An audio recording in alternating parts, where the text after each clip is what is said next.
Hey, tonight we're diving into one of history's most important social technologies. Not agriculture itself, not the invention of the wheel, not even writing, though that's close. We're talking about something that happened after you had food and before you ate it. The feast, the communal meal, the gathering where eating was never just about eating, where bread was never just bread, and where sitting down to dinner could determine your social standing for the rest of your life.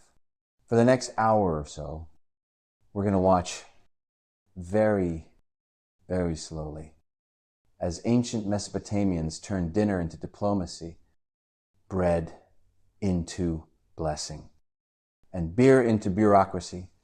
If you're enjoying these stories, I'd really appreciate a quick like or even a subscribe. It helps more than you know. I'm always curious where you all are listening from. So, drop a comment with your location and what time it is there. Love seeing our little global community connect through these stories. Now, dim the lights. Maybe turn on a fan for that soft background hum. And let's ease into tonight's journey together. We're going to explore why you wouldn't survive a single meal in ancient Mesopotamia. Not because the food would kill you, though food poisoning was certainly a risk, but because every bite was a contract. Every cup of beer was a bond. And every moment at the feast was a performance where one wrong move could destroy your family's reputation for generations.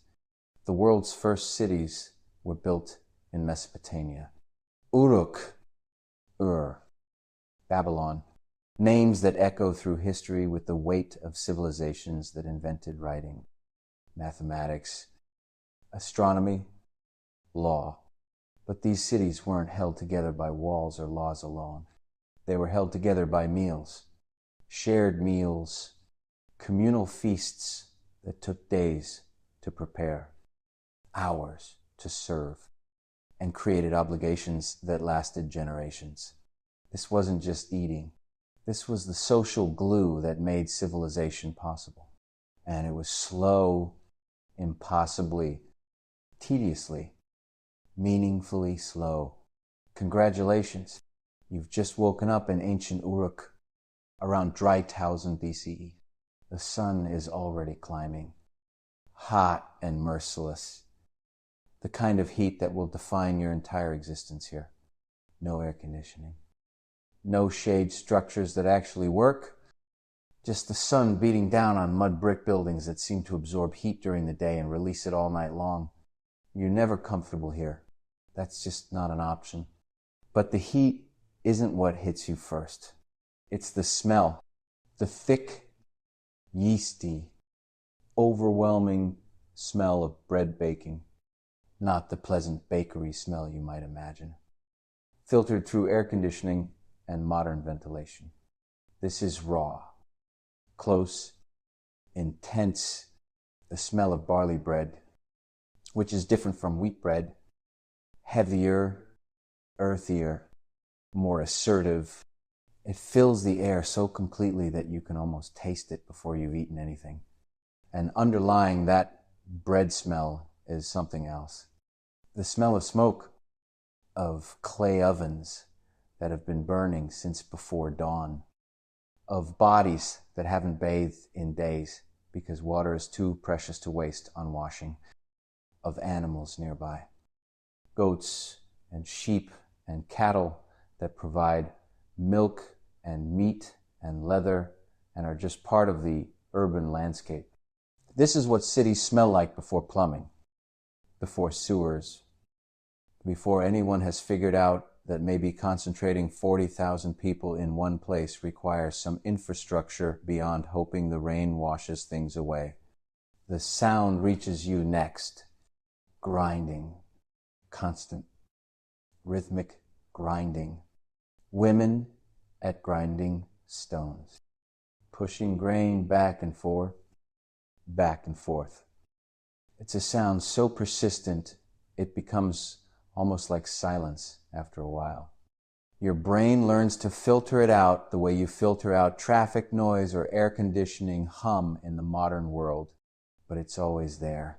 The soundtrack of civilization, the sound of grain becoming flour, which will become bread, which will feed the city, which will allow all of this, all of these people, all of this complexity to exist. You reach instinctively for breakfast, expecting to just grab something quick. Maybe check your phone while eating, scroll through whatever catches your attention, finish in 5 minutes, and move on with your day. There is no quick here. There is no grab and go.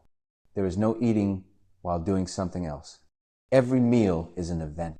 Every act of eating is ceremony. Not because people are pretentious or making things complicated for no reason, but because producing food takes so much time, so much labor, so much coordination, that consuming it casually would be obscene, would be insulting to everyone who made it possible. You're in Uruk, around 3000 BCE, the world's first true city. 40,000 people living in one place, which doesn't sound like much compared to modern cities of millions, but represents a concentration of humanity that's completely unprecedented in human history.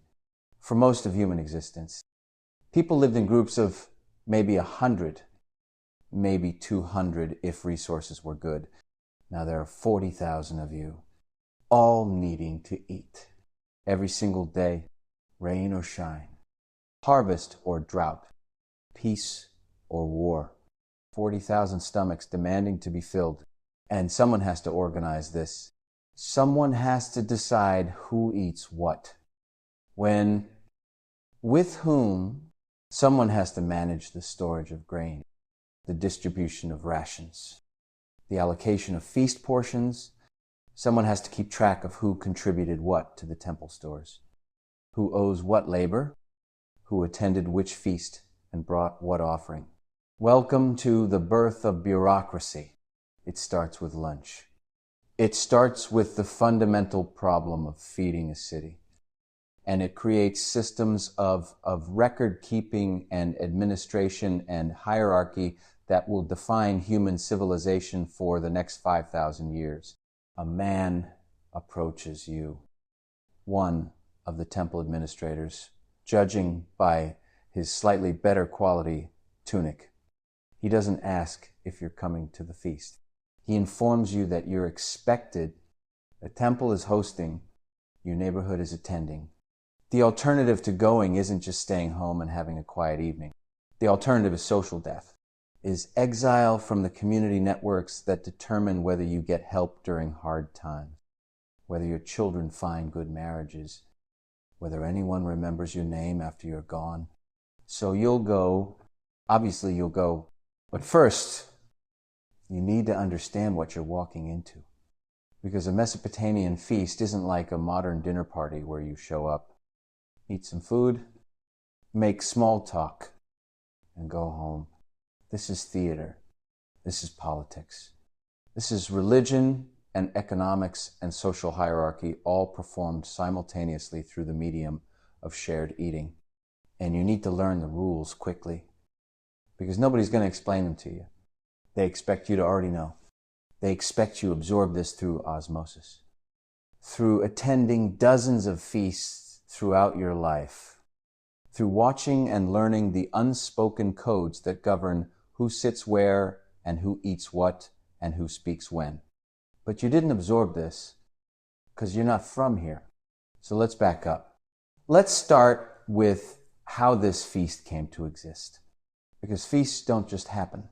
They don't spontaneously generate from goodwill and surplus food. They accumulate like water collecting in a basin, drop by drop.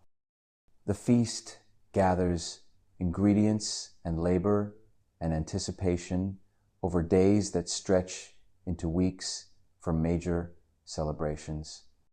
The preparation began 3 days ago, maybe 4.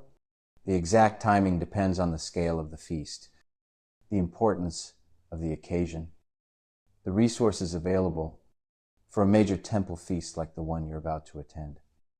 3 days minimum. 3 days of work by dozens of people, all coordinating their efforts, all contributing labor that they'll expect to be reciprocated at some future feast they host or attend. It started with the grain, barley. Mostly, barley is what grows here. In this hot, dry climate with irregular rainfall and soil that's salty from millennia of irrigation, wheat would be better. Wheat makes lighter, softer bread, but wheat is picky, demanding, requires better soil and more water than Mesopotamia can reliably provide. So barley it is. Barley bread, barley beer, barley as the foundation of every meal and every feast and every social obligation. The grain comes from temple storage, massive pithoi, storage jars, tall as a person, holding hundreds of pounds of grain collected as taxes, as tribute, as temple land production. The temple controls the grain supply, which means the temple controls the city. It's not complicated. Whoever has the food has the power. The rest is just details. Women. Primarily women, though. Some enslaved men, too. Began grinding this grain into flour 3 days ago. You need to understand what grinding grain actually means. Because it's not like putting wheat into a modern mill and getting flour in seconds. It's pushing grain between stones. Upper stone, lower stone. Push forward. Grain crushes. Pull back. Push again. Grain crushes more. Do this for hours. For an entire day. If you're preparing feast quantities, your arms ache. Your back screams. Your hands develop calluses on top of calluses. And the pile of flour grows with glacial slowness. Imagine spending 4 hours pushing grain between stones. Back and forth, back and forth. The motion's so repetitive it becomes automatic. Your mind going somewhere else entirely just to cope with the tedium. Your arms move. Your back bends and straightens. But your thoughts are elsewhere. On your children, on your husband who may or may not come home from the irrigation project he's working on the neighbor who insulted you last week, on anything except the grain turning slowly, so slowly, into flour. And this is just for bread, just for the foundation of the feast, the thing people will barely notice because it's so fundamental to every meal. Bread isn't special. Bread is expected. Bread is what you eat when there's nothing else to eat and what you eat when there's everything else to eat. Bread is air, is given, is so basic that its absence would be shocking, but its presence passes without comment. 4 hours of grinding produces enough flour for maybe 20 loaves of bread. This feast will need 200 loaves. Do the math. 40 hours of grinding, spread across multiple women, over multiple days. It's manageable, barely, but it's also just one component. While the grinding happens, other preparation proceeds in parallel. The beer, we need to talk about the beer, because Mesopotamian feasts without beer aren't feasts. They're failures. Beer is more important than bread. Beer is currency. Is wages, is offering to gods, is social lubricant that makes hours of sitting with neighbors you've known your entire life somehow bearable. Beer is civilization in liquid form. Making beer from barley takes at least a week. You start by sprouting the grain, getting it damp and keeping it damp while it germinates, while the grain begins the process of becoming a plant before you interrupt it. Dry it, grind it, and turn it into the malted grain that gives beer its flavor and its alcohol. This sprouting takes 3 days. Minimum. Then you dry it, grind it, coarse, not fine like bread flour. Mix it with water and dates for sweetness, and let it ferment. Fermentation takes time. No way around this. Yeast, wild yeast that lives in the air and on everything, needs to consume the sugars in the malted barley and the dates, needs to produce alcohol and carbon dioxide, needs to transform sweet grain water into actual beer. This takes 3 to 4 days if you're lucky and the temperature is right and the yeast is vigorous. Longer if conditions aren't perfect. You cannot rush this. You can pray to the gods for good fermentation, and people do, but you cannot make it go faster through force of will. So the beer that will be consumed at this feast was started a week ago. Someone, probably a woman specialized in brewing, decided that a feast was coming and began the process. Sprouting grain, drying it, grinding it, mixing it, waiting, tasting periodically to make sure fermentation is proceeding correctly, that the beer isn't going sour or developing off flavors that would make it undrinkable. This tasting is an honor and a responsibility. Bad beer can kill people, literally. Bacterial contamination, botulism, before anyone knew what botulism was, organisms growing in the fermenting liquid that produce toxins fatal to humans.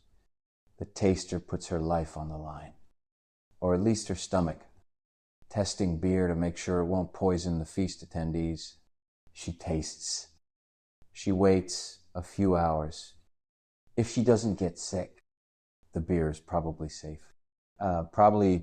It's not a perfect system, but it's the best system available in a world without microscopes or germ theory or any understanding of why food sometimes makes people sick and sometimes doesn't.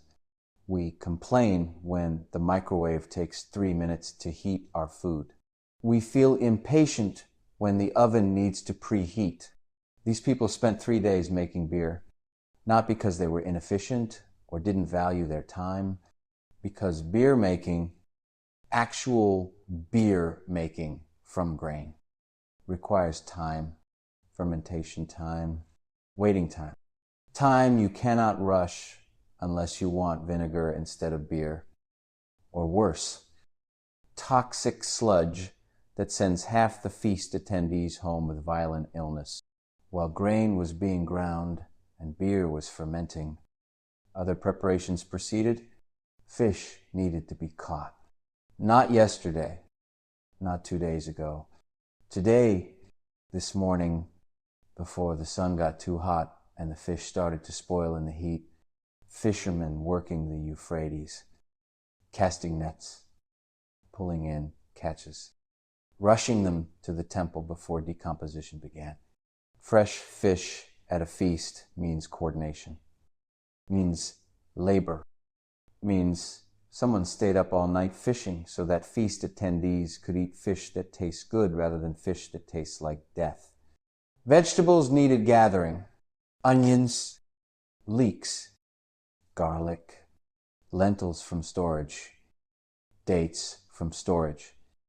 Everything stored carefully in sealed vessels to keep out insects and rodents and the general decay that attacks anything edible in this climate.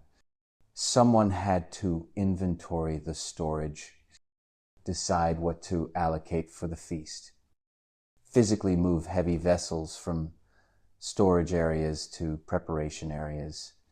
More labor, more time, more coordination. And through all of this, the heat, the relentless, crushing heat that makes every physical task twice as exhausting. You're sweating constantly, losing water and salt faster than you can replace them, working anyway, because the feast is coming and the feast must happen. The feast is obligation, is expectation, is the social contract that holds the city together. You don't skip feast preparation because you're hot. You work through the heat because that's what everyone does, what everyone has always done. what everyone will continue doing until the city itself ceases to exist. Yesterday, the day before the feast, the baking began. Clay ovens, beehive-shaped structures that hold heat for hours once properly fired, were loaded with fuel, dried dung, mostly animal dung mixed with straw, formed into cakes, dried in the sun, burned as fuel because wood is scarce and expensive. The smell of burning dung is part of the smell of baking bread here. You can't separate them. Bread equals dung, smoke equals the smell that fills the city on feast days. The ovens heat for hours, too hot, and bread burns on the outside while staying raw inside. Too cool and bread comes out dense, heavy, barely edible, just right, which requires constant attention and adjustment of fuel and airflow. And you get bread that's actually good. Bread that people will eat without complaint. Bread that fulfills its social function of being so basic that nobody comments on it. 6 hours. 6 hours of managing oven temperature, of feeding fuel carefully, of checking heat levels by holding your hand near the opening and judging by feel how hot it is. No thermometers, no temperature gauge. Just experience and hand feel and the accumulated knowledge of women who've been baking bread since they were children and can tell by instinct when the oven is ready. Then the bread goes in, flat loaves, because raised bread requires techniques these bakers haven't developed yet. The dough is slapped onto the inner walls of the oven where it sticks and bakes, or placed on the oven floor if the oven is the right style. Minutes later, maybe 10 minutes, maybe 15, depending on the bread thickness and oven heat, the bread is done. Golden brown, aromatic, ready to eat. One loaf done, 199 to go. The rhythm of baking becomes meditative. Load bread, wait. Remove bread, load more bread, wait. Remove bread, over and over, for hours. The women doing this work don't complain, don't protest, don't question why they're spending their entire day baking bread for a feast they'll attend, but at which they'll sit in the back. Eat last. Receive the smallest portions. This is their role.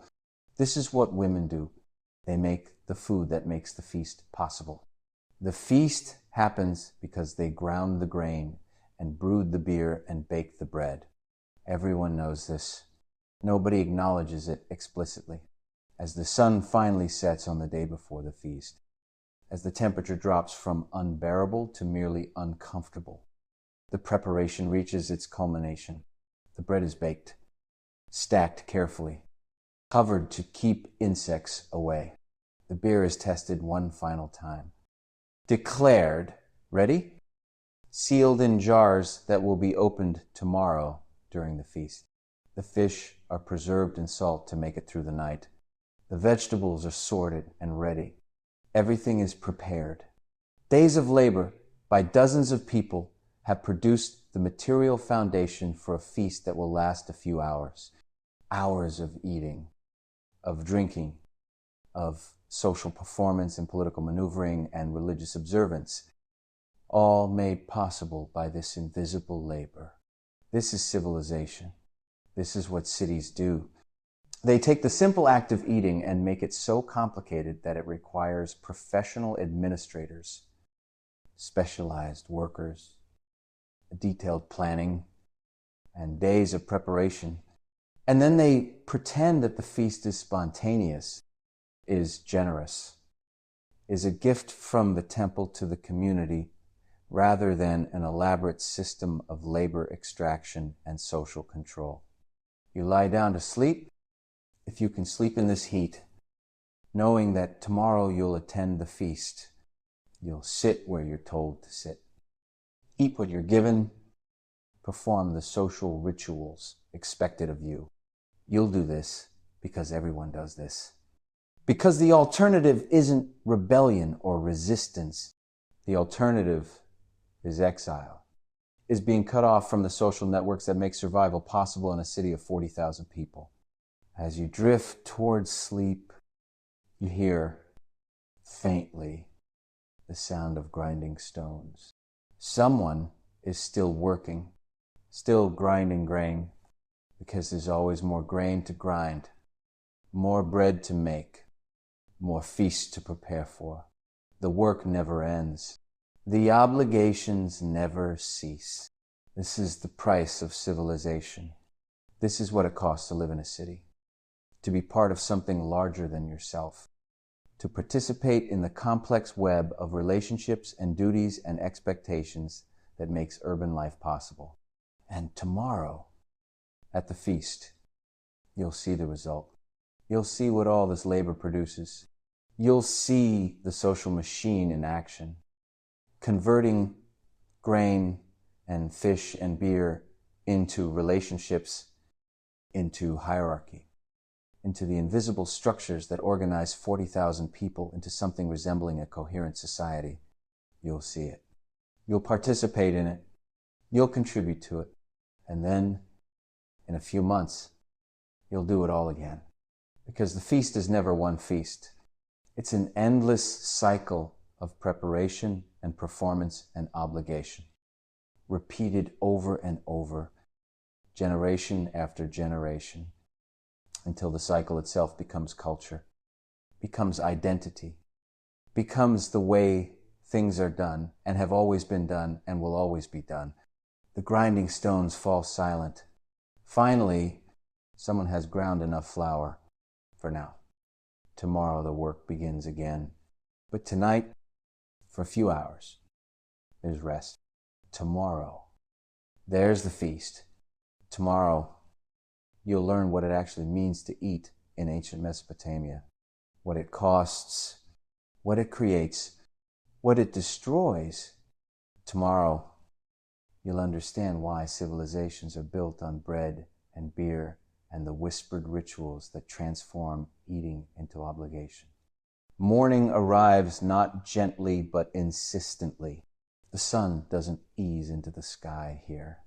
It climbs fast and hot, announcing its presence with heat that penetrates the mud brick walls of your shelter before you've fully opened your eyes. You've been awake for a while already, lying still, reluctant to begin the day, because beginning the day means attending the feast, and attending the feast means performing, constantly performing, for hours in the presence of everyone who matters in your social world. You rise because everyone rises, because staying home isn't an option, and even if it were, the social cost would follow you for months, years, possibly. The woman who didn't attend the temple feast, the family that thought themselves too good, or too aggrieved, or too something to participate in communal obligations. That story would be told and retold until it became part of your identity, eclipsing everything else about you. The courtyard where the feast will be held is already filling when you arrive. Not because you're late. You're actually early, arriving as the sun is still low, before the heat becomes truly oppressive. But others are earlier still, the most punctual, the most eager to demonstrate their devotion, or perhaps just the most anxious about securing good positions.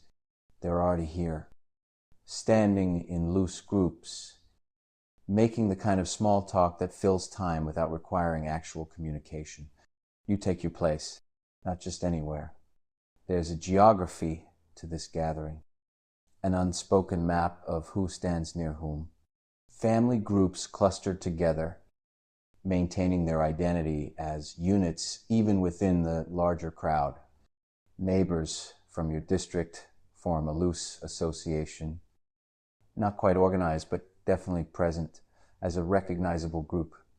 And carefully, very carefully, people maintain distance from those they're in conflict with. Not obvious distance. That would be insulting. An open declaration of hostility, but enough space that they won't be forced into conversation, won't be trapped in awkward proximity for the hours ahead. You watch people arriving. This is anthropology in real time. This is seeing social structure made visible through the simple act of people choosing where to stand. The wealthy merchants arrive and immediately command space. Other people shifting slightly to accommodate them, to give them room that nobody explicitly offered, but everyone provides. Temple officials enter and the crowd parts, not dramatically, not like some biblical sea-parting miracle, but through dozens of small adjustments as people step back, creating a path without being asked. Children run briefly before parents catch them and pull them back with sharp whispers about appropriate behavior. This isn't a playground. This is serious. This is where reputations are maintained or destroyed, where alliances are displayed, where every action is observed and judged and remembered. Children need to learn this, need to understand that their behavior reflects on their entire family. So they're grabbed, corrected, told to stand still and be quiet and watch the adults to learn how proper people behave. The waiting begins. The feast doesn't start when the food is ready. Everyone knows the food is ready. You can smell it. Bread, fish, the yeasty tang of beer being opened. The food has been ready since before dawn, but the feast doesn't start when the food is ready. It starts when the appropriate official decides the appropriate moment has arrived. This could be minutes from now. This could be hours. Nobody knows. Everyone waits. This waiting isn't passive. It's active social work. You make eye contact with people you know. Nod acknowledgement. Occasionally exchange a few words. You very carefully don't make eye contact with people you're avoiding. You watch to see who arrives together, who arrives separately but immediately seeks each other out, who maintains distance despite being in the same social circles. Every interaction, every non-interaction communicates information. You're reading the social landscape, updating your mental map of who's allied with whom, who's feuding, who's trying to repair relationships, who's signaling new connections. A man, a merchant who trades in dates and honey moves closer to you, not right next to you. That would be presumptuous, but close enough that conversation is possible. He comments on the weather, which is hot, like it's always hot, like everyone knows it's hot. You agree that yes, it's hot. This is small talk elevated to art form. You're not talking about weather. You're establishing that you're willing to be seen talking to each other. That whatever happened last year when his cousin accused your brother of shortchanging him on a pottery order hasn't created permanent hostility between your families. More people arrive. The courtyard fills. 40, 50, 60 people, maybe more. You're not counting. Nobody's counting, but you're aware of the density of the way the crowd is reaching capacity, of how much longer you'll be able to maintain personal space before the crush becomes uncomfortable. And still you wait. The sun climbs higher. The heat intensifies. People are sweating now, shifting their weight from foot to foot, fanning themselves with whatever's available. The excitement of arrival has faded into the tedium of waiting. But nobody complains. Complaining would mark you as impatient, as disrespectful of the temple's timing, as someone who prioritizes personal comfort over communal obligation. So you stand You sweat, you wait. Finally, movement at the front of the courtyard. A priest emerges from the temple proper, dressed in his ceremonial garments, carrying a vessel, not just any vessel, the expensive one, the one reserved for ritual use, made by the best potter in the city and marked with symbols that identify it as temple property. This is the libation vessel. This is how the feast will begin. Not with eating, but with offering. The crowd quiets immediately. The chattering stops. Parents grab children more firmly. Everyone turns their attention to the priest. He stands at the small altar, raises the vessel, and begins to chant. In Sumerian, which is ancient even now, a liturgical language that few people actually understand conversationally, but everyone recognizes as the language of ritual, of communication with the divine. The words wash over you. You don't understand them. Not really. You know this is a hymn to Inanna, the goddess of fertility and war and a dozen other things, including, apparently, feasts. The goddess who ensures abundance, who makes the barley grow, who blesses the beer with fermentation, who watches over communal gatherings and either smiles or frowns depending on whether proper respect has been shown. The priest is invoking her, asking her blessing, offering her the first portion of the feast that's about to begin. He pours beer from the vessel onto the ground. Expensive beer, beer that costs 3 days of labor to make, beer that could feed, or rather, intoxicate several people. It soaks into the earth in seconds. The goddess has received her portion, or the ground has received beer while everyone pretends it's gone to the goddess. Either way, the ritual is complete. The invisible beings who supposedly govern the cosmos have been honored. Now the humans can eat. But wait, there's more ritual first. Because of course there is. A priest brings forward a loaf of bread, not ordinary bread, special bread, made with the finest flour, sifted multiple times to remove any bran or coarseness, baked in a special mold that gives it a shape that signifies its sacred purpose. This bread probably took 8 hours to make from start to finish. 8 hours for one loaf, and it's being placed in front of a statue of Inanna, gold-plated, wearing elaborate jewelry, seated in a position of honor at the head of the courtyard. Everyone bows. You bow. You watch the statue. The statue does not eat the bread. This doesn't surprise anyone. Nobody actually expects the statue to eat. But the ritual requires the offering, requires the performance of presenting food to the divine before humans can consume it. The bread will sit there for the duration of the feast. And then later, much later, priests will consume it. Because food offered to gods can't just be wasted, can't be thrown away. So it passes to the priests, who serve as intermediaries between human and divine. The waiting continues, but now with a different quality. Now you're waiting not for the feast to begin, but for your turn to eat. Because eating doesn't happen all at once. Eating happens in waves, in carefully orchestrated order, in a sequence that makes visible the entire social hierarchy of the city. The priests eat first. This surprises no one. They're closest to the gods. They organize the feast. They control the food supply. Of course, they eat first. They seat themselves, or rather, they were already seated on actual chairs, which is luxury most people never experience. Chairs are expensive, are marks of status, are furniture that announces important people. Sit here.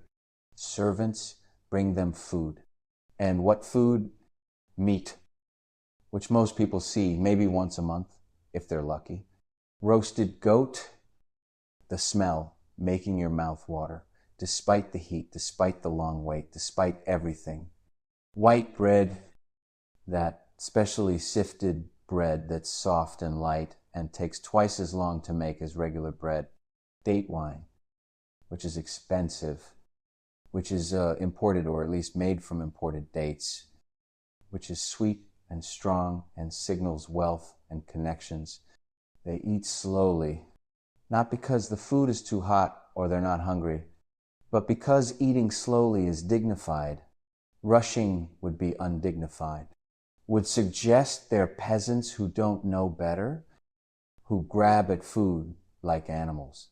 So they eat with deliberate slowness, taking small bites, pausing between mouthfuls, conducting quiet conversations while they eat, performing their status through the unhurried consumption of the best food available. You watch this. Everyone watches this. This is part of the feast.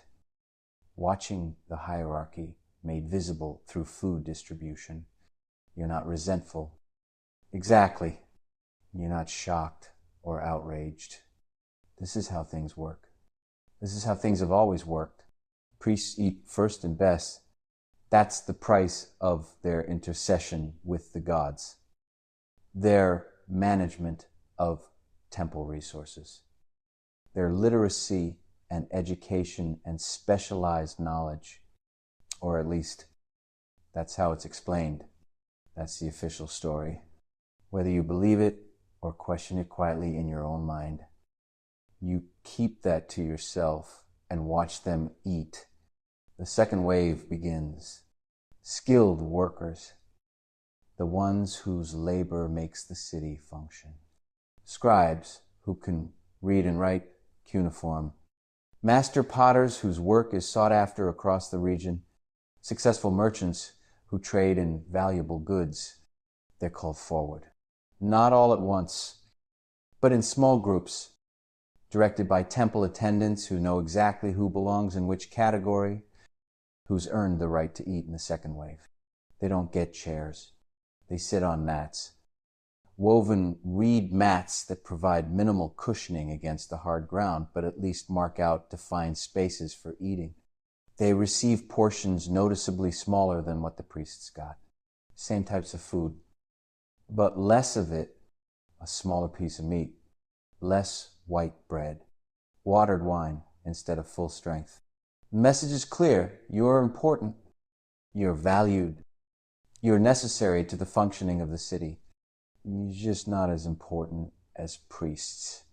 They eat. You watch. More waiting. But you're hungry now. Actually hungry.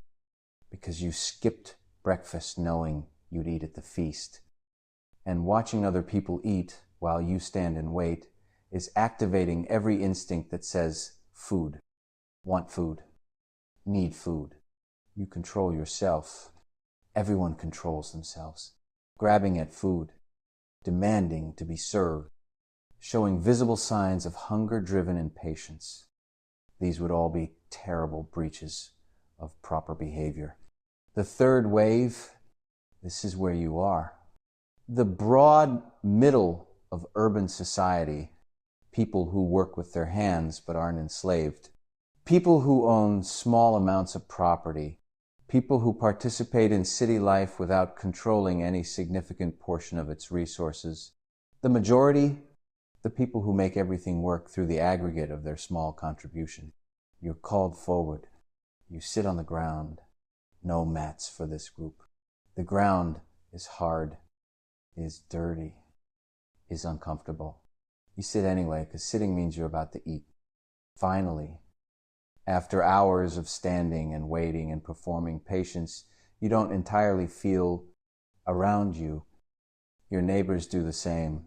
Family groups stay together, sitting in loose clusters, maintaining their identity even in this mass seating.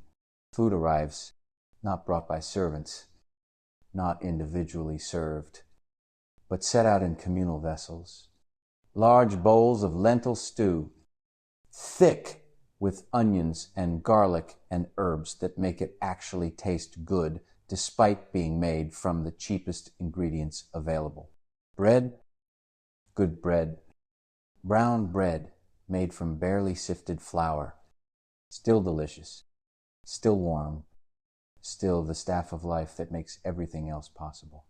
Beer, plenty of beer, in large jars with long reed straws sticking out, and fish, not the choicest cuts, not the fatty portions that went to higher status diners, but fish nonetheless.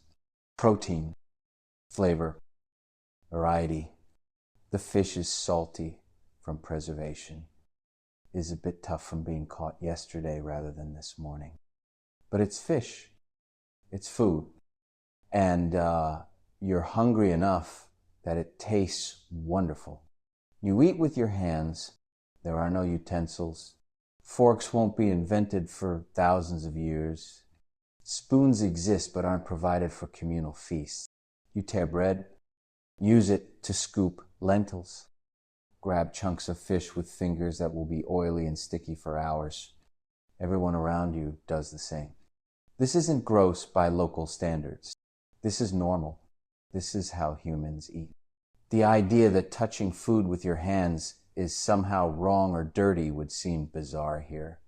How else would you eat? How else would you know the temperature, the texture, the readiness of food, except through direct touch? The pace of eating is different here than in the higher waves. People eat faster, more eagerly, with less performance of dignity and more simple satisfaction at finally getting food. Not rushing, exactly, but not dawdling either.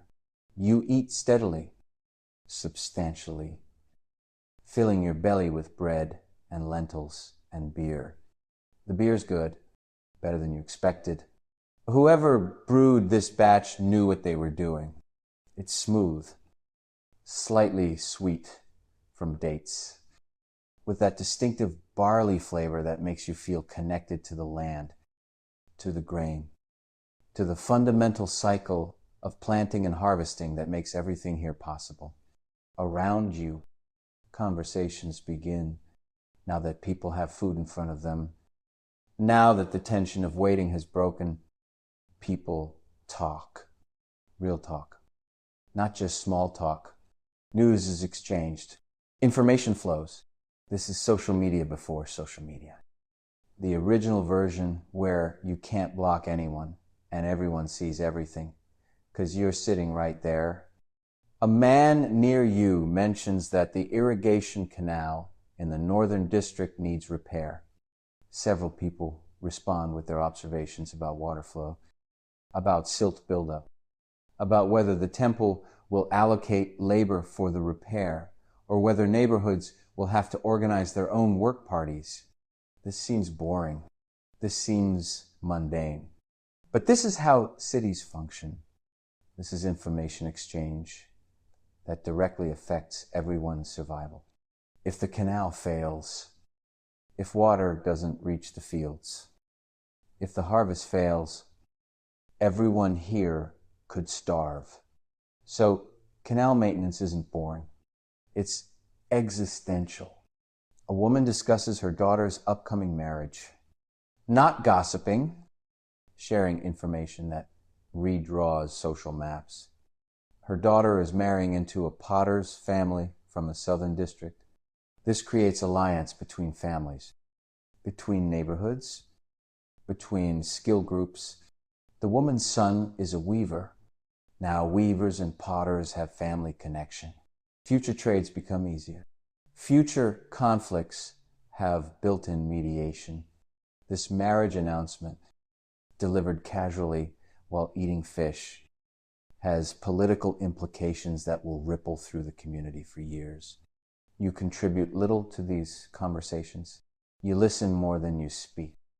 Still learning the social landscape, still figuring out who's aligned with whom, who's feuding, who has influence, who's marginal.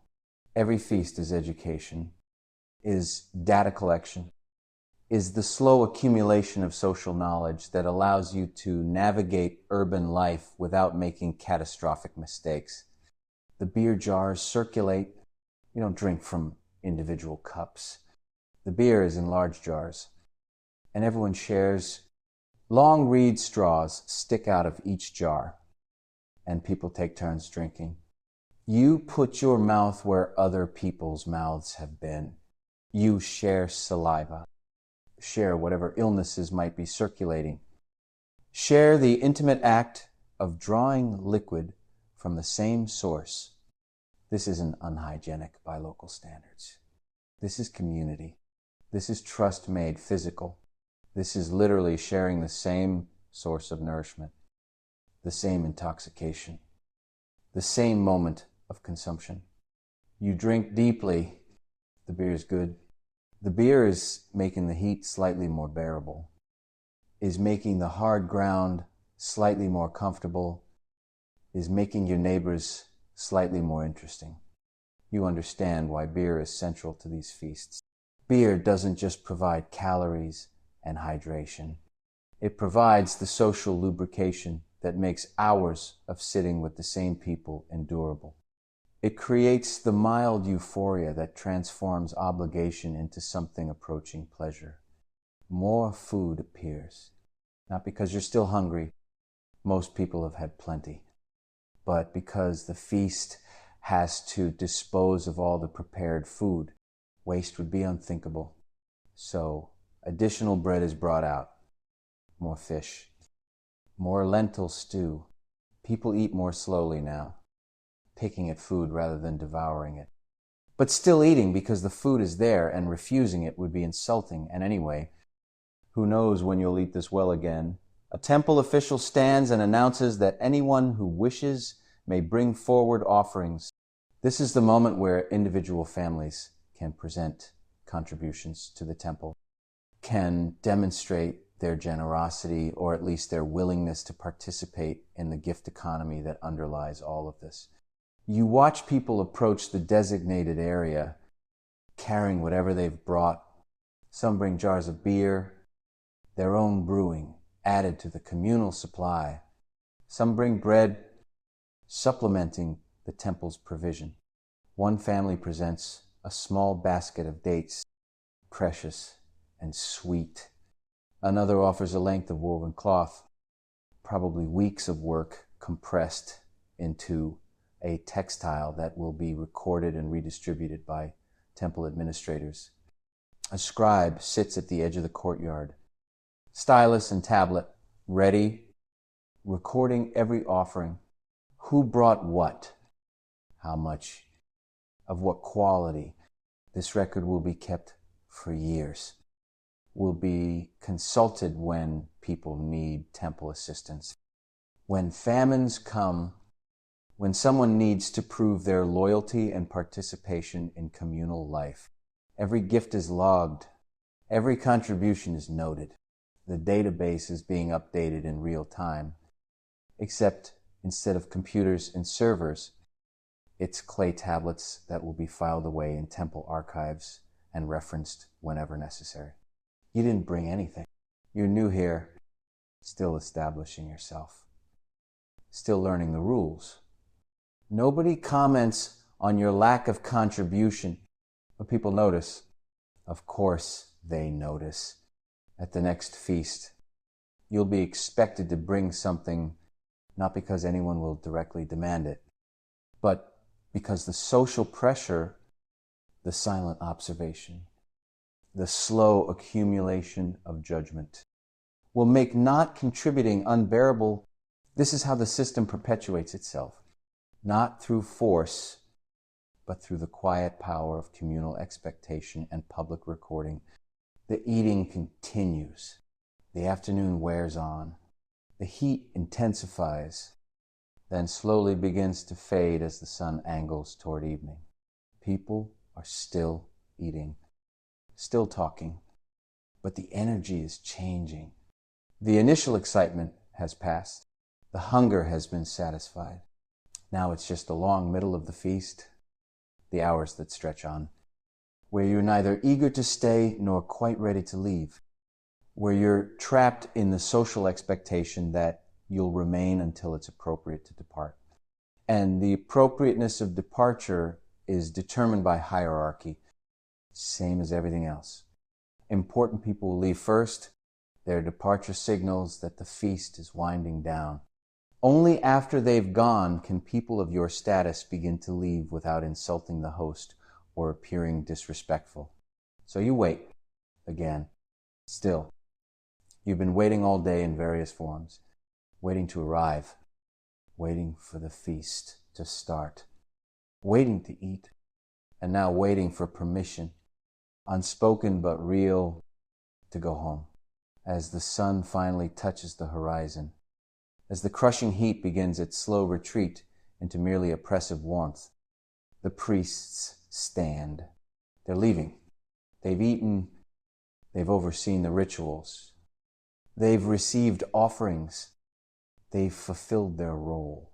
Their departure creates a cascade. The second-tier people stand shortly after. Then your group begins to rise, stretching legs that have been sitting too long, gathering yourselves, preparing to navigate the social minefield of departure. You don't just walk away. You have to acknowledge the host, which in this case is the temple, which means acknowledging whatever priest is designated as the official host of this particular feast. You approach, you bow slightly. You express gratitude in the formal phrases everyone uses. The priest nods, accepts your thanks, marks you mentally as having fulfilled your obligation. You've attended, you've eaten, you've shown proper respect. The social contract has been honored. You leave the courtyard. The walk home feels longer than the walk there, despite being the same distance. You're full, almost uncomfortably full, bloated with bread and lentils and beer. Your mouth tastes like fish and onions. Your fingers are still sticky despite rubbing them with sand to clean them. Your back aches from sitting on hard ground for hours. You're exhausted, not from physical labor, but from the mental effort of constant social awareness, constant performance, constant navigation of unspoken rules and invisible hierarchies. But you're also satisfied in a way that has nothing to do with food. You've participated. You've been seen participating. You've been recorded as present, as properly respectful, as a functioning member of urban society. For the next few months, until the next major feast, you can relax slightly. You've fulfilled this obligation. You've paid this social debt. You can coast on the credit that attendance has earned you. The evening air is cooler now, almost pleasant. The city is quieter, people returning to their homes. The streets emptying as families retreat into private spaces after hours of compulsory publicity. You pass others from the feast. Exchange nods. Maintain the social connections that were reinforced today. Tomorrow you'll wake and the memory of fullness will be fading. Tomorrow there will be work, whatever work you do to survive in this city. But tonight, you're fed. Tonight, you're connected. Tonight, you're part of something larger than yourself. And in a few months, you'll do it all again. Because the feast isn't one event. It's a cycle, a rhythm, a heartbeat that pulses through urban life. Preparation, attendance, recovery, and eventually, preparation again. This is how cities work. This is how humans convert food into society, meals into meaning, eating into identity. One feast at a time, one obligation at a time, one performance at a time. Slowly, exhaustingly, endlessly, you wake the morning after the feast with a headache. Not a terrible headache, but a persistent dull ache that sits behind your eyes and reminds you that you drank more beer yesterday than your body is accustomed to processing. The beer was good.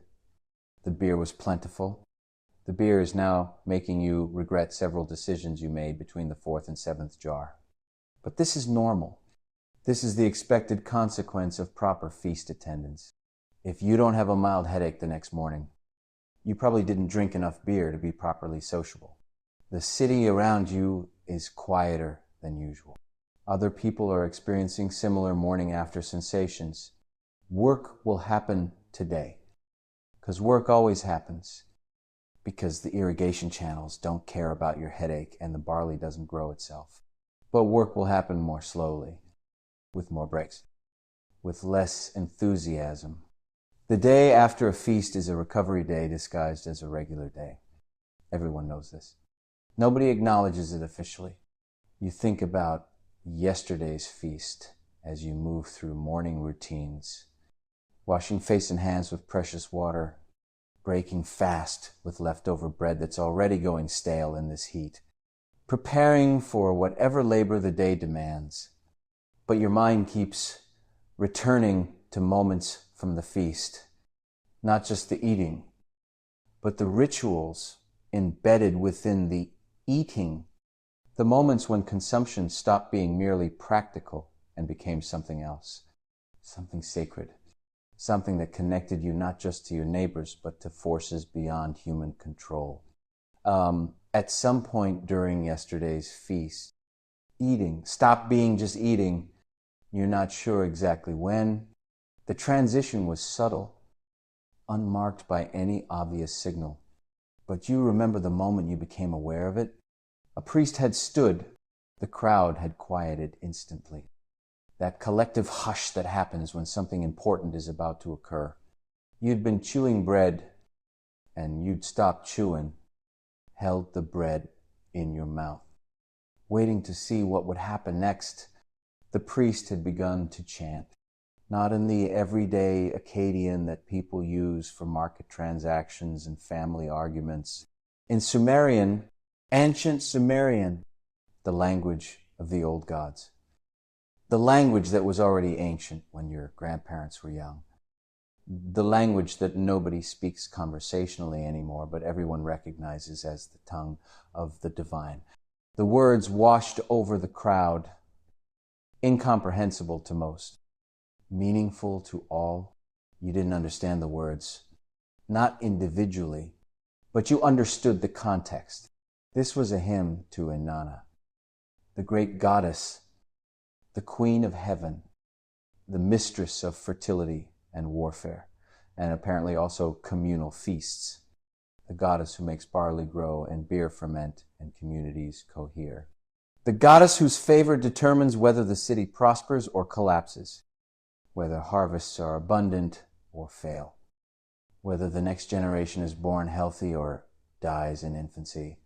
The priest's voice rose and fell in patterns that felt ancient, that felt rehearsed over centuries, that felt like they connected directly to something fundamental about being human in this place. You didn't need to understand the words.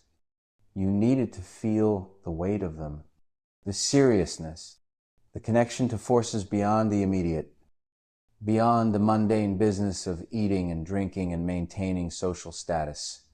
Everyone had bowed their heads. You'd bowed yours. Some people you'd noticed had seemed genuinely moved, genuinely transported by the moment, their eyes closed, their faces composed in expressions of reverence that looked real rather than performed. Other people had maintained appropriate, respectful postures while their eyes stayed alert, watching the crowd, calculating social positions, thinking about whatever practical concerns occupied their minds beneath the veneer of piety. You'd been somewhere in between, not deeply spiritual, not coldly calculating, just present, participating in a ritual that was larger than any individual's belief or disbelief.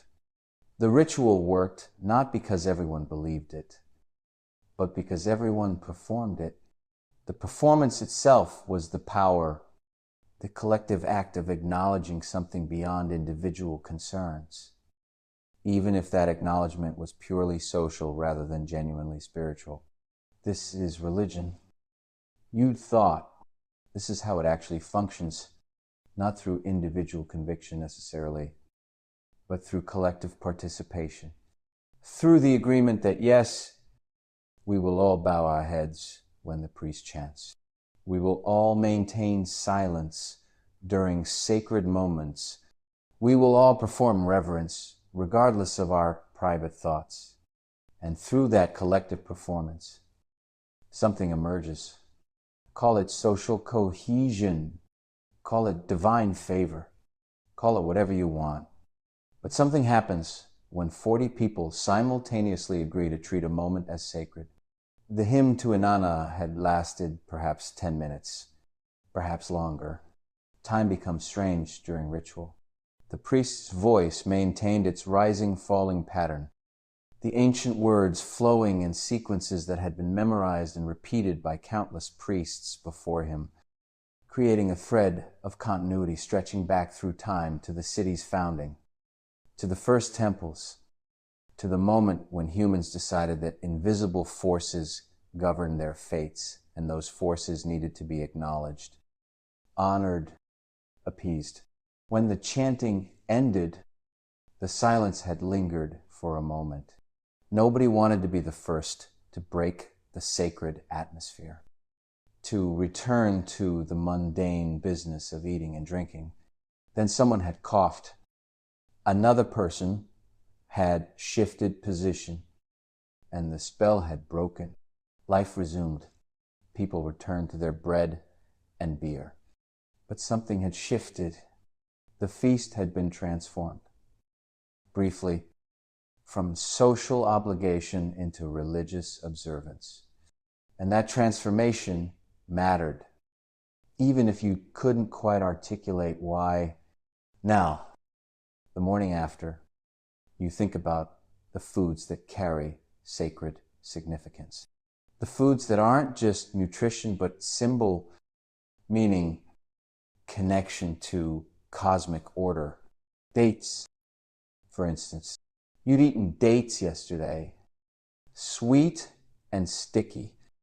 A luxury that most people access only at feasts or during illness when their medicinal properties are needed more than their flavor. Dates are sacred because date palms take 7 years to fruit. 7 years. Think about that. You plant a date palm sapling and you wait. You water it. You protect it from animals and weather and human interference. You maintain it through seasons and years, and only after 7 full cycles of planting and harvesting other crops does the date palm finally produce fruit. This makes dates inherently sacred. This makes them metaphors for everything good that requires patience, which is everything. Really, everything worth having takes time. The date palms themselves are called the tree of life in hymns and prayers. They provide not just fruit, but wood for construction, fronds for weaving, fiber for rope, shade for smaller plants. They're the foundation of oasis agriculture, the reason humans can survive in this hot, dry landscape, and they take 7 years to establish.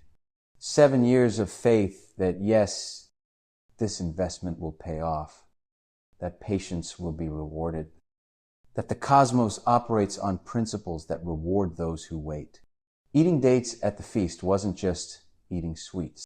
It was consuming concentrated patience. It was participating in a cycle of growth and harvest that spans years, that connects you to farmers who planted palms before you were born, whose labor you're now enjoying, whose faith in the future made your present consumption possible. Every date is a prayer to patience. Every bite is acknowledgement that good things come to those who wait. And 7 years is a long time to wait. Barley, too, carries sacred weight, not because it takes 7 years. Quite the opposite. Barley is fast, Barley grows in a single season. Plant in autumn, harvest in spring.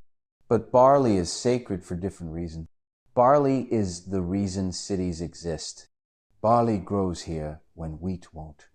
Barley tolerates the heat, the salt in the soil from millennia of irrigation, the irregular flooding of the rivers.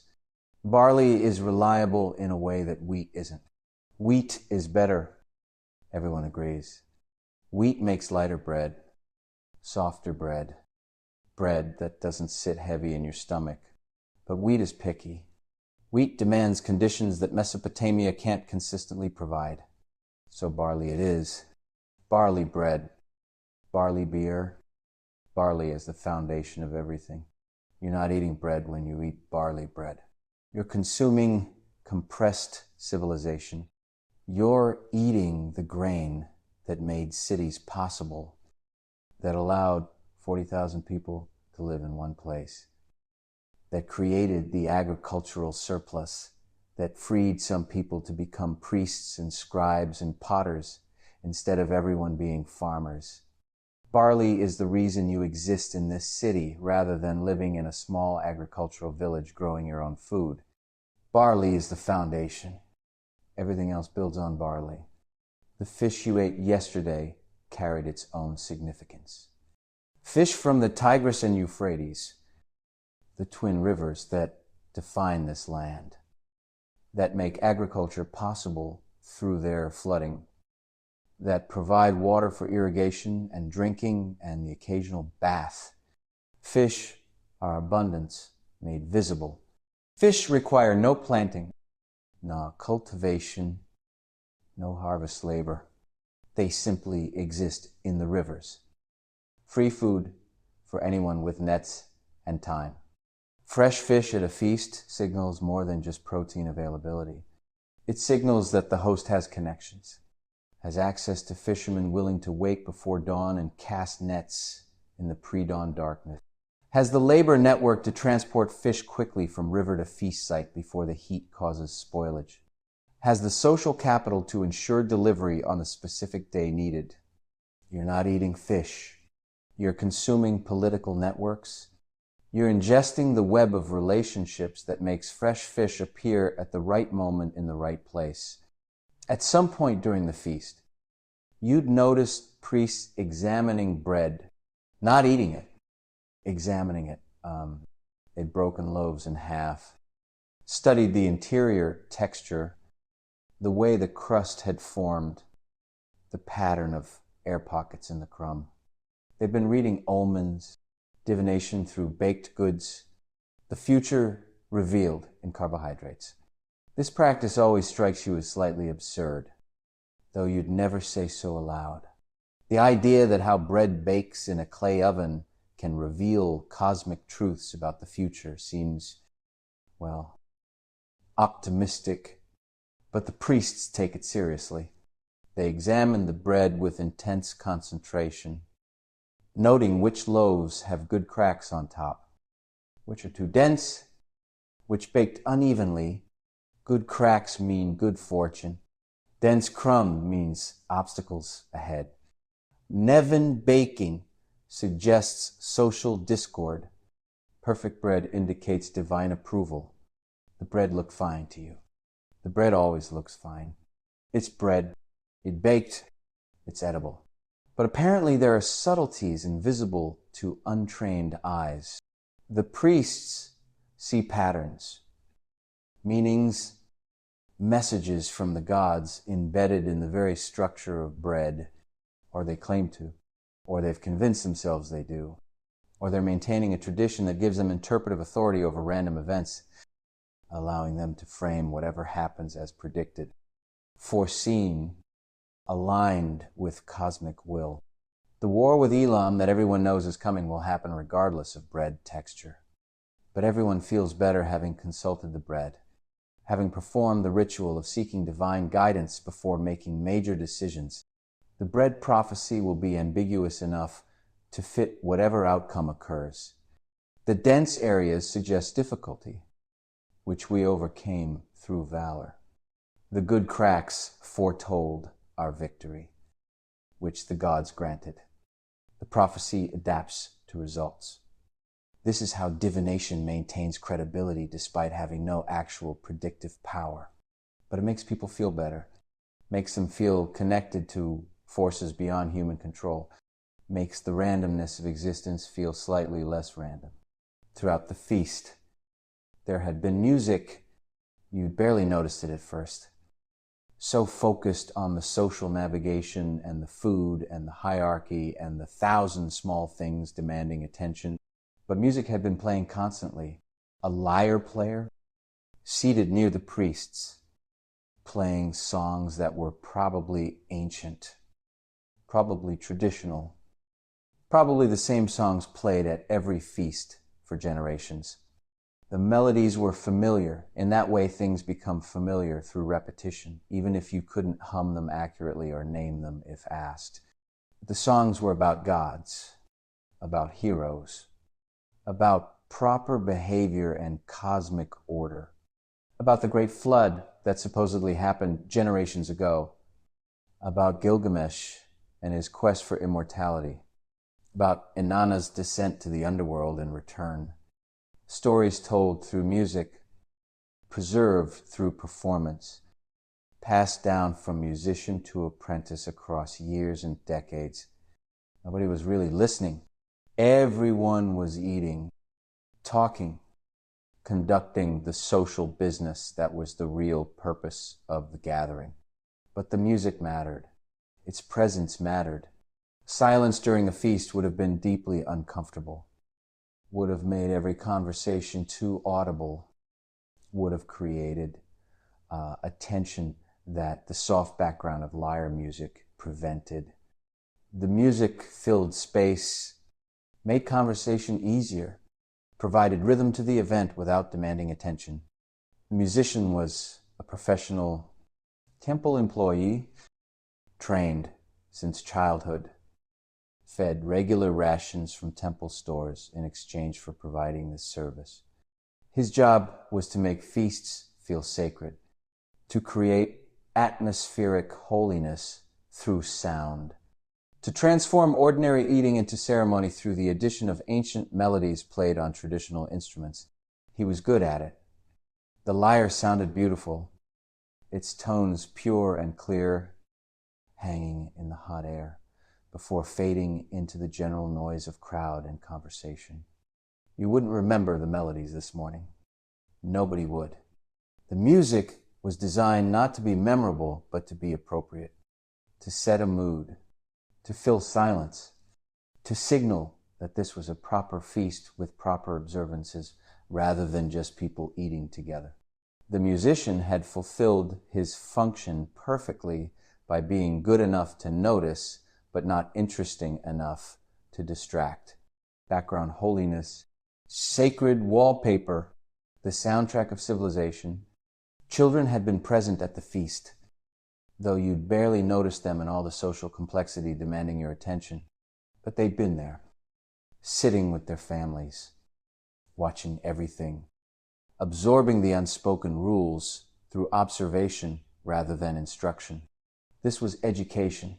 This was how social structures transmitted themselves across generations, not through lectures or formal teaching, but through thousands of meals where children watched and learned. They learned who sat where, who spoke to whom, who received honored portions and who ate last. They learned that patience was expected, that grabbing at food was shameful, that your behavior reflected on your entire family. They learned that silence during sacred moments was mandatory, that respect for priests was automatic, that the social order was natural and inevitable rather than constructed and maintained. One child had run between seated groups. You'd seen it happen.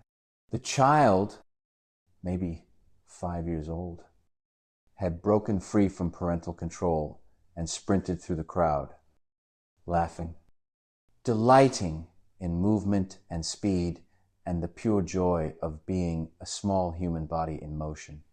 The parent had reacted instantly, not with violence, not with shouting, but with firm correction. The child had been grabbed, pulled back, spoken to in sharp whispers. The child's face had crumpled. The joy had evaporated. The lesson had been learned. The lesson wasn't that running is dangerous, though it could be in a crowded feast. The lesson was that disrupting the feast's order was social offense. That individual impulses don't matter when communal cohesion is at stake, that your desires are subordinate to group functioning. That conformity is expected, and deviation is corrected immediately. Harsh, maybe, by modern standards. Definitely harsh, but effective, undeniably effective. These children would grow up knowing exactly how society worked, knowing their place, knowing the rules, knowing what behaviors brought approval and what brought correction. They'd internalize hierarchy so completely that challenging it would feel not just dangerous but wrong, unnatural, a violation of cosmic order rather than merely social convention. The children had received smaller portions than adults, not equal shares despite equal hunger. They hadn't contributed labor to feast preparation. They hadn't paid social dues. They weren't full members of the community yet, so they received enough to not be hungry, but not enough to be full. They received lessons in delayed gratification, in earning your place, in understanding that full bellies come through social participation rather than as birthright. You'd watched a young girl, maybe 8 years old, accept her small portion of bread and fish without complaint. She'd eaten slowly, making it last. Watching the adults receive larger portions with an expression you couldn't quite read. Acceptance, resentment, understanding that someday she'd be an adult receiving full portions, all of those probably mixed together. She was learning that life wasn't fair in any abstract sense, learning that you got what your social position entitled you to receive, learning that patience and conformity eventually resulted in advancement through the hierarchy if you lived long enough and performed properly. As the morning after the feast continues, as your headache slowly fades and the city returns to its normal rhythm of work and obligation, you think about what the feast actually was, not just eating, not just social gathering, but a complex performance where the sacred and mundane intertwined so completely that separating them became impossible. You'd eaten bread and fish. You'd also consumed hierarchy, participated in religious ritual, demonstrated social compliance, renewed communal bonds, and transmitted cultural values to the next generation. The feast was theater, was education, was religion, was politics, was all of these simultaneously, none of them quite separable from the others. You performed your role adequately, not brilliantly. You weren't trying to stand out, but adequately. You'd shown up, eaten appropriately, maintained proper demeanor, acknowledged your place in the social order. You'd done what was expected, which was exactly what was expected. In a few months, there would be another feast. Different occasion, maybe different foods, possibly, but same fundamental structure, same hierarchy made visible through food distribution, same rituals embedded in eating, same children watching and learning, same performance of community that held the city together through the accumulation of shared meals and mutual obligations. This was civilization, not the monuments or the laws or the great works that historians would remember, but this, the feast, the gathering, the slow conversion of food into meaning, the patient construction of social order through thousands of meals where people sat together and ate together and agreed tacitly that, yes, This is how things are done. This is who we are. This is what holds us together. As afternoon arrives and work demands attention, you let the memories of the feast fade into that comfortable background place where social memories live. The feast happened. You attended. The obligations were met. The cycle continues. And somewhere, someone is already grinding grain for the next feast, for the next gathering, for the next performance of community that will happen in a few months, when the seasons turn and the calendar demands another moment, when everyone stops working and starts eating together. The grinding stones turn. The grain becomes flour. The flour will become bread. The bread will be eaten at the next feast. And the cycle continues, generation after generation, until the cycle itself becomes invisible, becomes natural, becomes just the way things are and have always been and always will be. This is how civilization perpetuates itself, not through force or brilliance or dramatic innovation, but through repetition, through ritual, through the patient accumulation of shared meals that gradually you barely notice it happening, transform a collection of individuals into something approaching a community. Slowly, ritually, endlessly, the whispered rituals of ancient Mesopotamian communal feasts, chapter 4, the feast as politics. 3 days after the feast, you're called to witness a dispute, not formally, not with any legal summons or official notification, but word spreads through your neighborhood that two men are bringing their conflict before the community. And your presence is expected, not optional. Expected because disputes in Mesopotamian cities aren't resolved behind closed doors in private negotiations. They're resolved publicly, in front of witnesses, where everyone can see and hear and judge and remember. The dispute is mundane enough. A property boundary issue. Two neighbors who share a wall between their compounds disagree about where exactly that boundary lies. One claims the other has encroached by building a storage room that extends 6 inches past the proper line. The other insists that the boundary has always been where it currently is, that no encroachment has occurred, that the complaint is fabricated to cause trouble.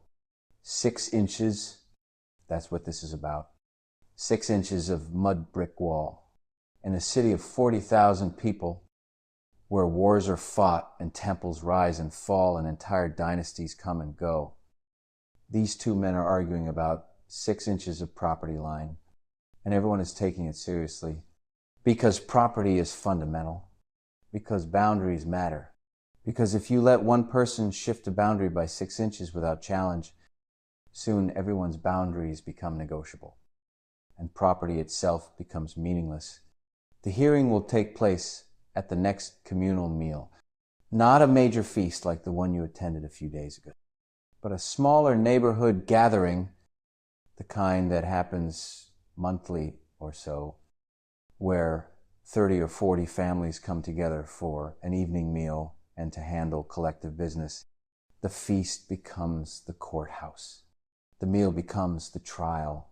Justice and eating merge into a single event, because separating them would be inefficient. And anyway, why would you want to? When the evening arrives, you walk to the neighborhood gathering place, a courtyard shared by several extended families, large enough to accommodate the expected crowd. The smell of cooking fish reaches you before you see the actual gathering. Someone has been grilling fish over open coals, the smoke and aroma announcing that food is ready or nearly ready, that the meal will begin soon. The courtyard is already full. People sit in their usual family groups, maintaining the social geography that exists at every gathering. But there's a different energy tonight. People are quieter, more alert. Everyone knows about the dispute. Everyone has opinions. The two men in conflict are both present, sitting with their respective families, maintaining careful distance from each other. Neither looks happy. Both look resigned.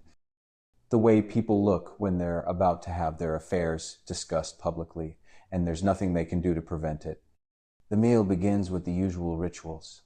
Brief prayers, symbolic offerings, acknowledgement of the gods who watch over neighborhood gatherings, even if the gods probably have bigger concerns than property disputes in one small district of Uruk.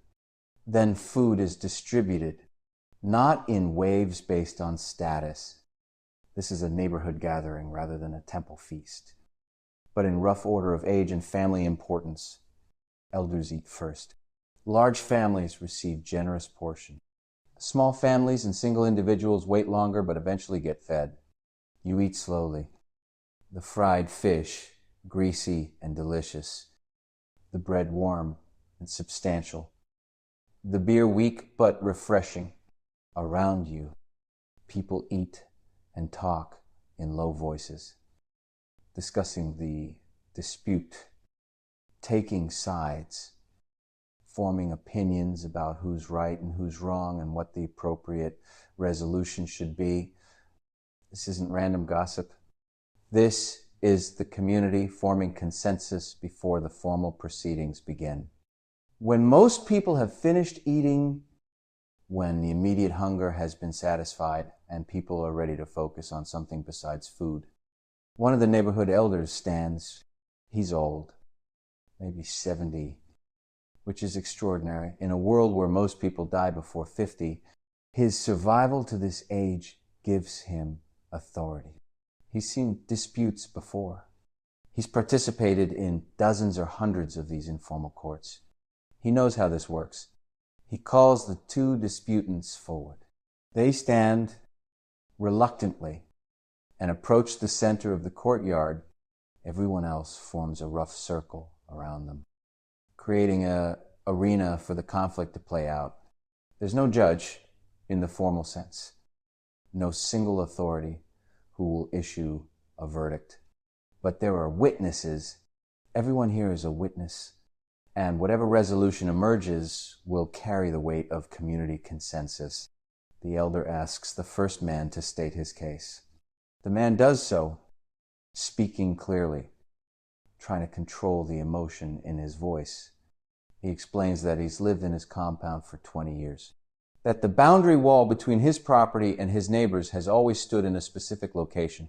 That last month, his neighbor began construction on a storage room, that the new construction extends past the traditional boundary by approximately 6 inches, that he asked his neighbor to correct this, that his neighbor refused, that he now brings the matter before the community for resolution.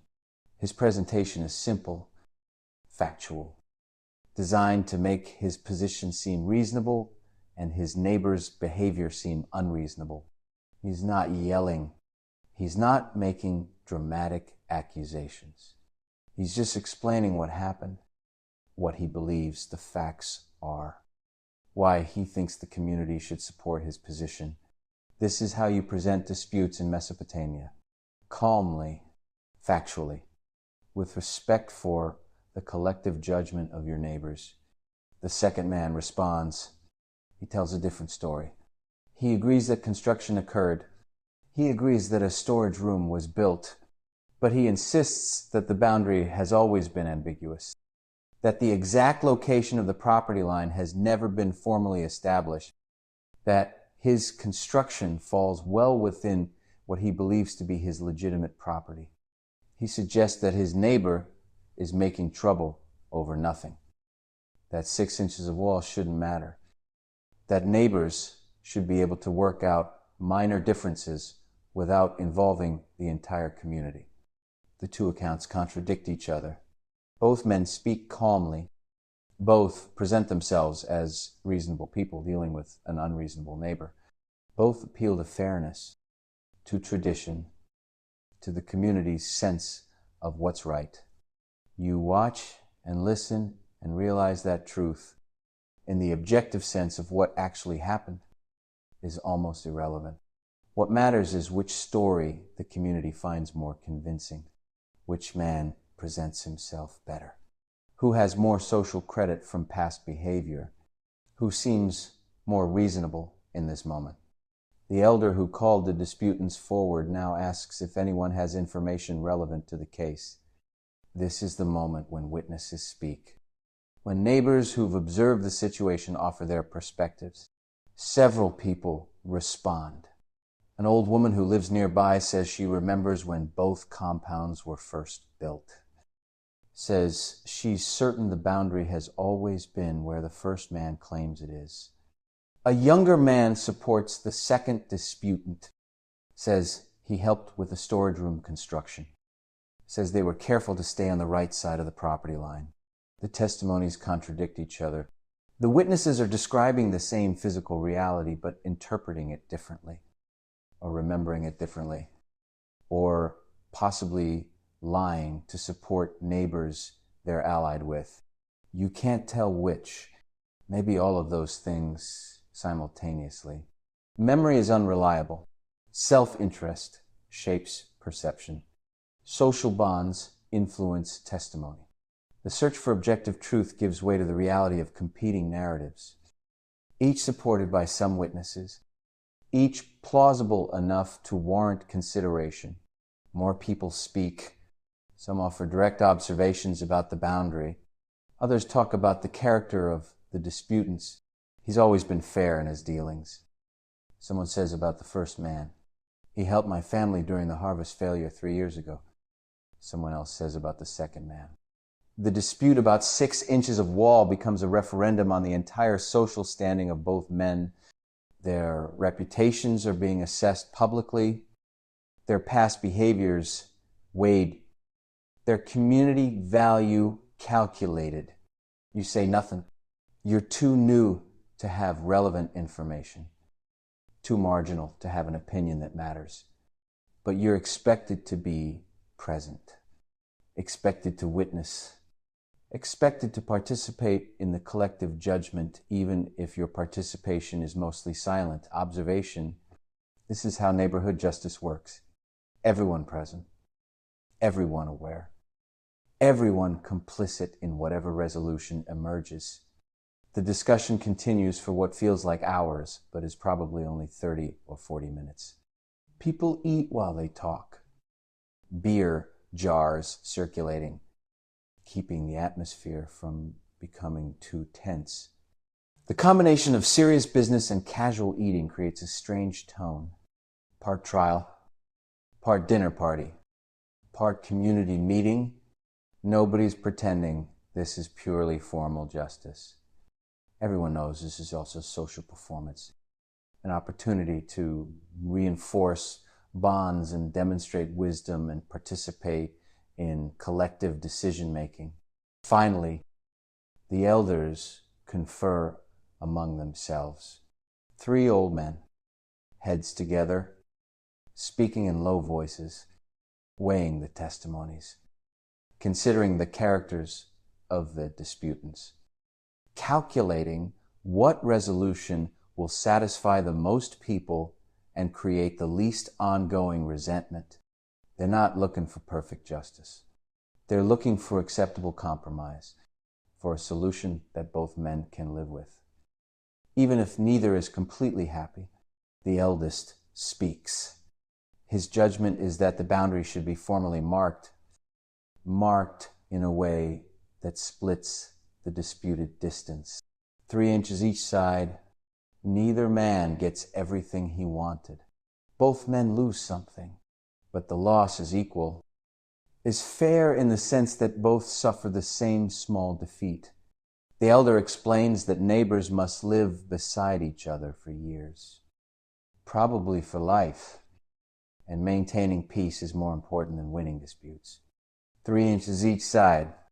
The boundary will be formally marked with stones set in the ground where everyone can see them. The decision is made. Both men nod acceptance. Neither looks happy, but both understand that fighting the judgment would be worse than accepting it, would mark them as troublemakers, as people who value their individual grievances above community harmony. They agree to the boundary marking. They agree to split the cost of the stones. They agree, basically, because the alternative is social death.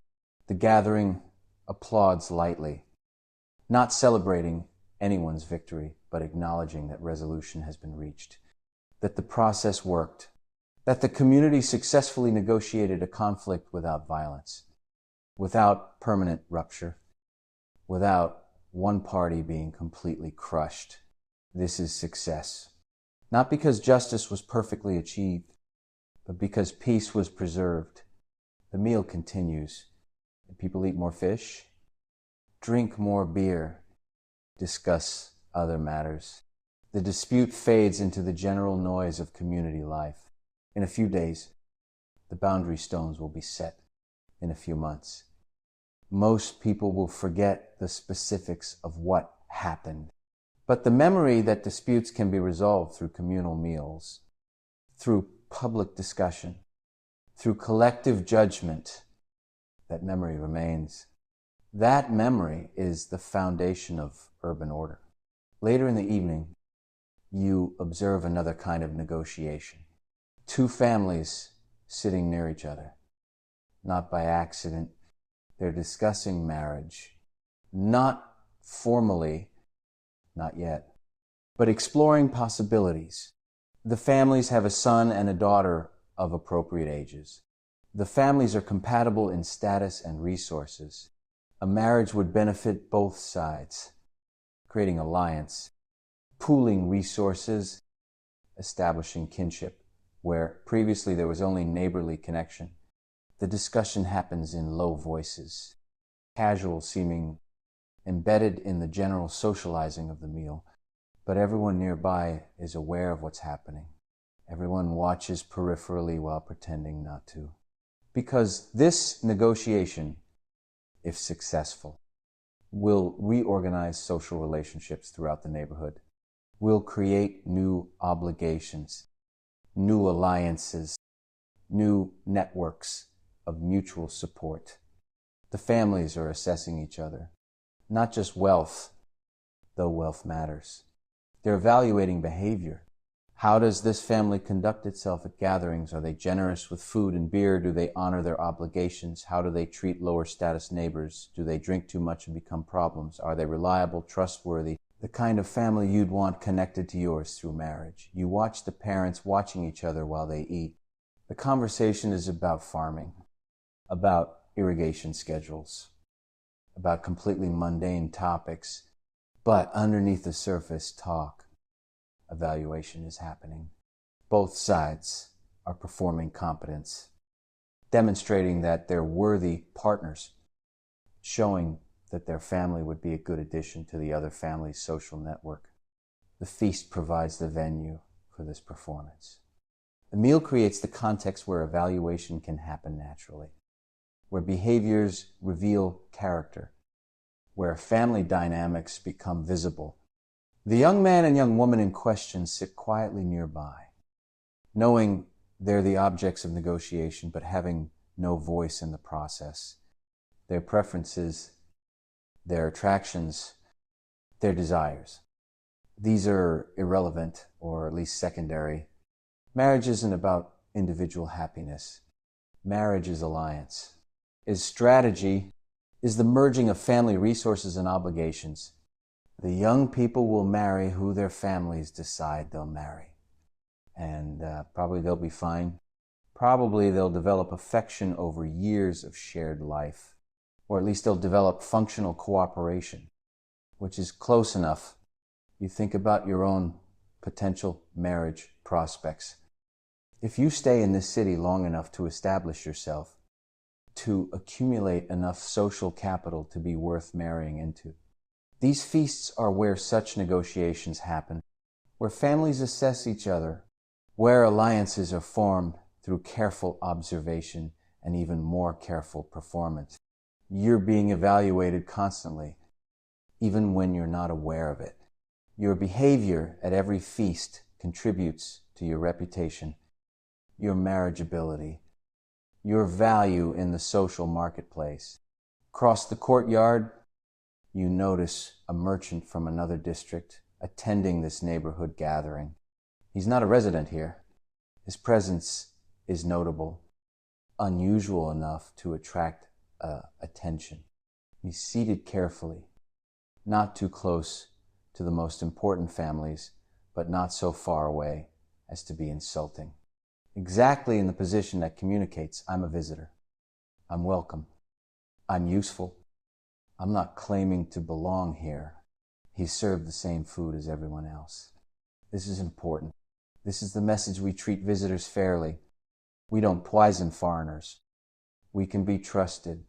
Every bite he takes without dying is advertisement for this neighborhood as reliable, as safe to do business with. Tomorrow he'll return to his own district and mention casually that he was treated well here, that food was shared without reservation, that business arrangements might be possible, that trust could develop, but he doesn't know all the local rules. He drinks beer at a moment when others are quiet, waiting for an elder to speak. His timing is wrong. People notice. Nobody corrects him. He's a visitor, and visitors are forgiven their ignorance. But people notice, and they remember, and when the next foreign merchant visits, his behavior will be influenced by the memory of this one's small errors. The burden of representation, where your individual actions reflect on everyone from your group, is heavy, is inescapable. As the evening deepens and the meal gradually transitions into the dispersal phase, where people begin to leave in hierarchical order, you think about what you've witnessed. Dispute resolution through dinner, marriage negotiations over fish, cross-district diplomacy conducted through beer sharing. The feast isn't just a meal. The feast is the operating system of urban society, the platform where all the important business of collective life gets conducted. Court systems exist. Formal legal procedures with judges and written codes and official sanctions. But those are for serious crimes, for matters that threaten the entire city, for everyday disputes, for the constant small conflicts that arise when 40,000 people live in close proximity. The feast serves as courthouse. The meal serves as legal procedure. Community consensus serves as verdict.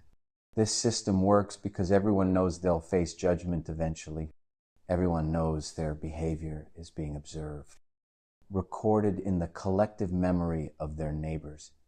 Everyone knows that today's witness might be tomorrow's disputant. The feast creates accountability through visibility, through the impossibility of hiding your actions when everyone eats together regularly. You walk home through darkening streets, past houses where families are settling for the night, past the occasional late straggler also heading home from the neighborhood gathering.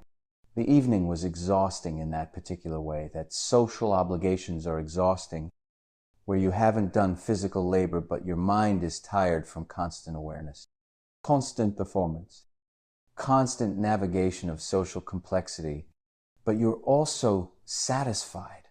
You witnessed justice of a sort. You saw community functioning. You observed the mechanisms that hold the neighborhood together, that prevent every boundary dispute from escalating into violence, that create frameworks for resolving conflicts without destroying relationships. This is what civilization looks like at ground level. Not monuments or laws or great works, but this, people eating together, talking together, judging together, deciding together how to maintain peace and order and mutual obligation. In a few months, there will be another gathering. Maybe you'll have a dispute to bring forward. Maybe you'll be a witness in someone else's conflict. Maybe you'll be one of the families being evaluated as potential marriage allies. You'll participate in the feast, in the meal, in the ongoing social performance that converts food into justice, eating into diplomacy, shared bread into communal bonds. The cycle continues. The feast happens. The judgments are made. The marriages are negotiated. The obligations accumulate.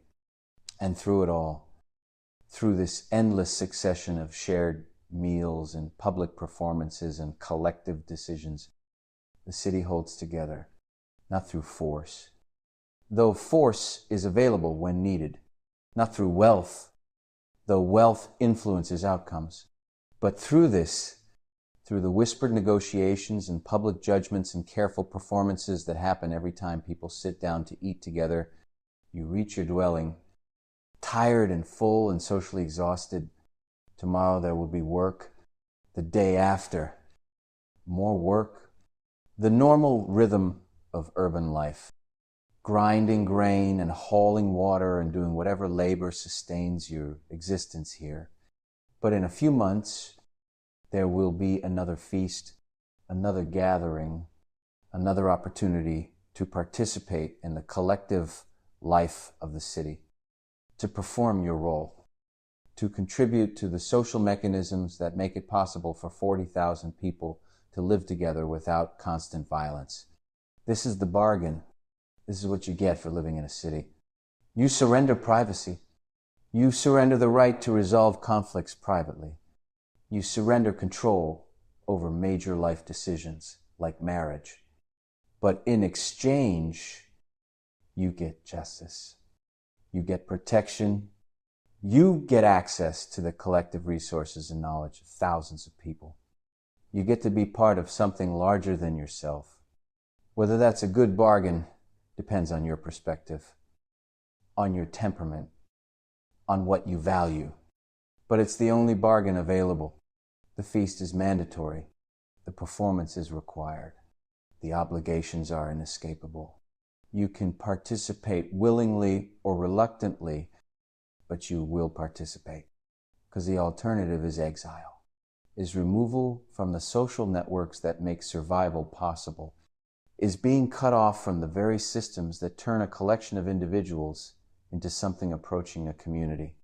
The feast as politics, the meal as courthouse, eating as the foundation of justice and alliance and all the complex social arrangements that cities require. It's not elegant. It's not efficient by modern standards, but it works. It works well enough that cities survive, that populations grow, that civilization itself becomes possible, one meal at a time, one judgment at a time, one marriage negotiation at a time, slowly, publicly, endlessly. The feast continues. The obligations accumulate. The city endures. 2 weeks after the neighborhood feast where you witnessed the boundary dispute, you're called upon to fulfill an obligation you didn't realize you'd incurred.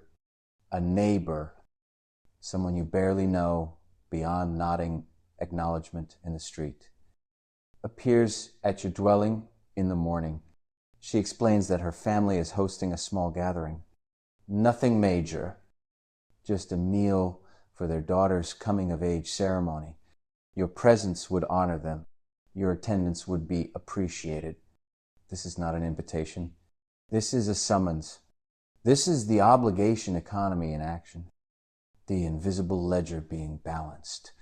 You attended the neighborhood feast 2 weeks ago. You ate food provided by the collective.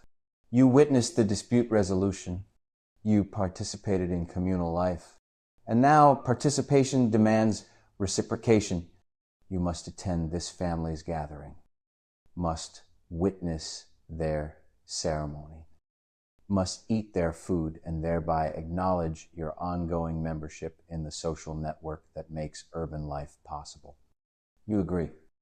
Of course, there's no other acceptable response.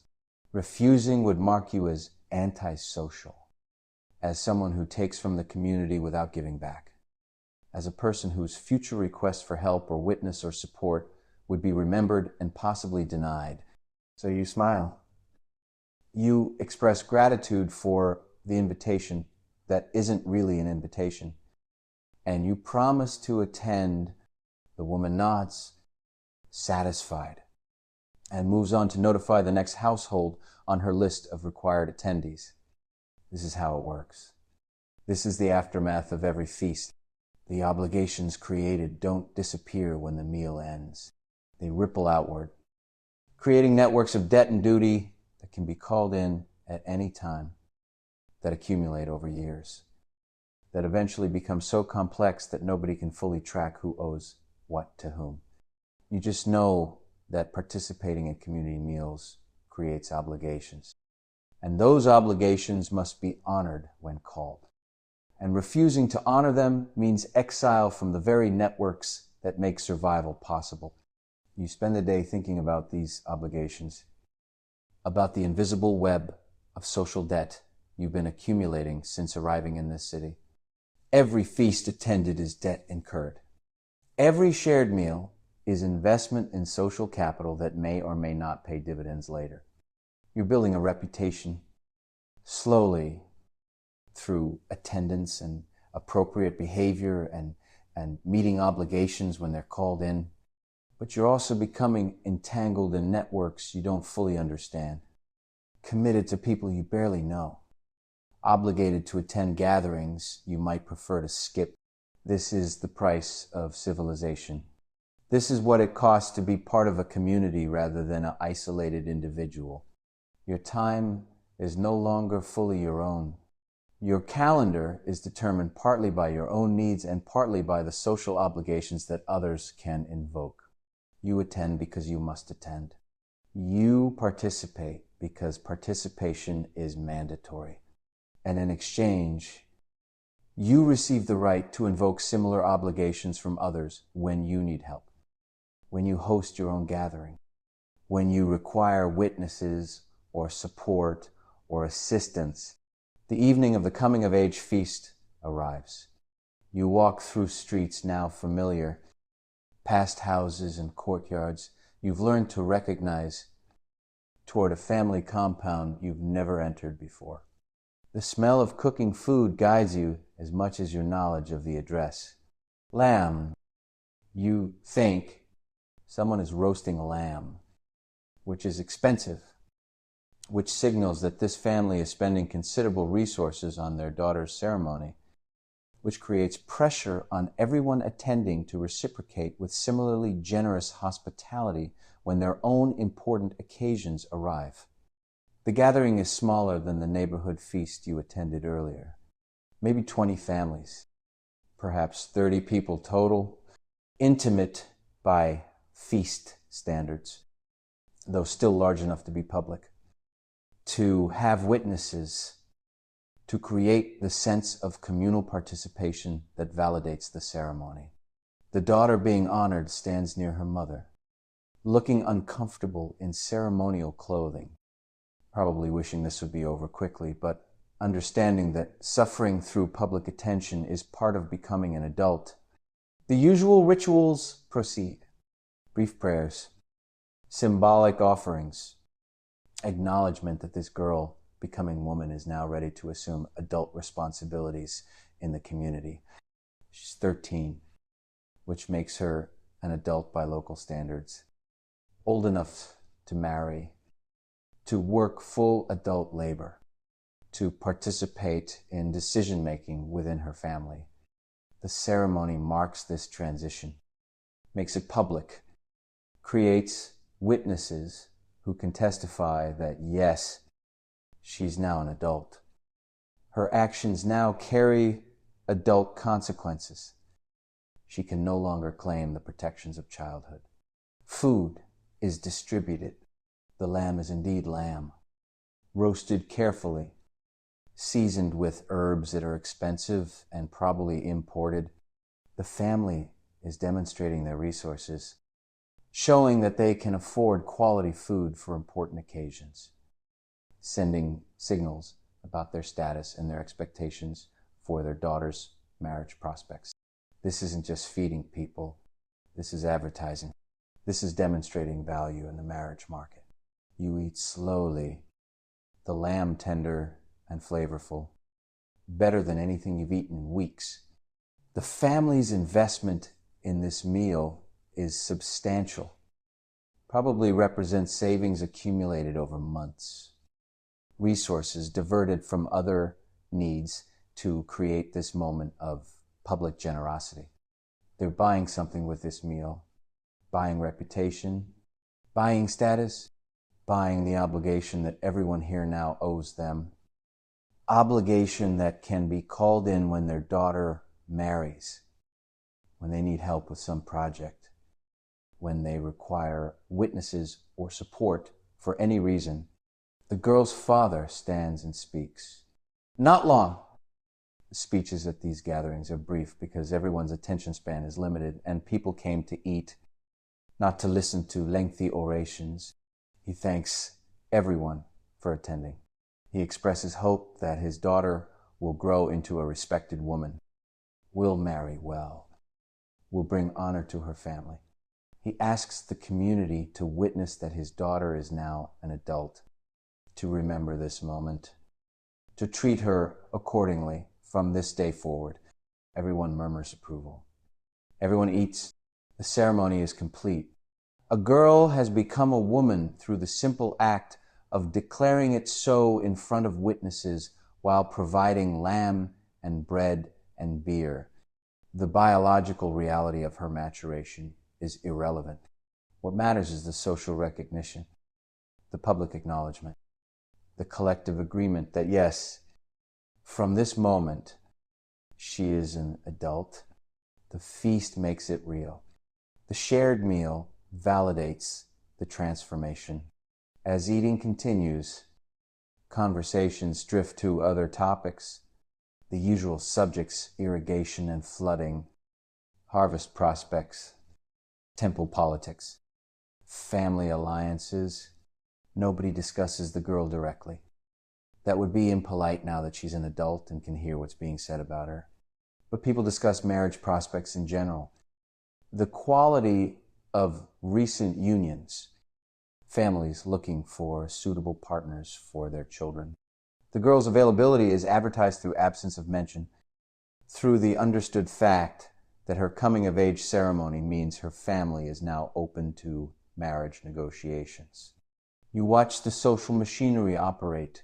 Families with sons of appropriate age note this new availability. Families with daughters being honored at similar ceremonies in coming months observe how this one was conducted, what was served, how much was spent, what impression was created. Everything is data. Everything is information that feeds into the complex calculations of marriage strategy and alliance formation and social positioning. The meal extends through evening, not as long as major feasts, but longer than casual family dinners. The family must demonstrate that they can afford to feed people for several hours, that their resources allow for sustained hospitality. Leaving too quickly would suggest you're bored or disapproving. Staying too long would suggest you're taking advantage of their generosity. There's a window, invisible but real, when departure becomes appropriate. You watch for signals from higher status attendees. Follow their lead. Leave when they leave. As you walk home through darkness now complete, you think about the obligations you've created tonight. You ate this family's lamb. You witnessed their daughter's coming of age. You participated in making her adult status socially real. They can now call on you for reciprocation when they need witnesses for something, when they host future gatherings, when they require support in disputes or negotiations. They can invoke tonight's shared meal as the foundation of obligation. This is how the web grows. This is how networks form. One meal at a time, one small obligation at a time, until everyone in the city is connected to everyone else through chains of debt and duty that stretch back months or years. You can't trace all the connections. Nobody can, but you know they exist. You know that every feast attended creates invisible threads that bind you to others, that can be pulled at any time, that obligate you to respond when called. The next morning, you wake thinking about failure, about what happens when feasts go wrong. when the social machinery breaks down, when obligations aren't met or hospitality is insufficient or the delicate balance of generosity and expectation collapses. You've heard stories. Every neighborhood has stories about feasts that went wrong, about families whose reputations never recovered from a single failed gathering. There's the family 3 districts over where the beer ran out. A major feast, dozens of families invited, and the host had miscalculated. Halfway through the evening, the beer supply was exhausted. People went home thirsty, insulted, angry at the breach of basic hospitality. That was 10 years ago. People still talk about it. That family never recovered socially. They're marked permanently as the family who couldn't provide enough beer. Their children have difficulty finding marriage partners. They're excluded from important gatherings.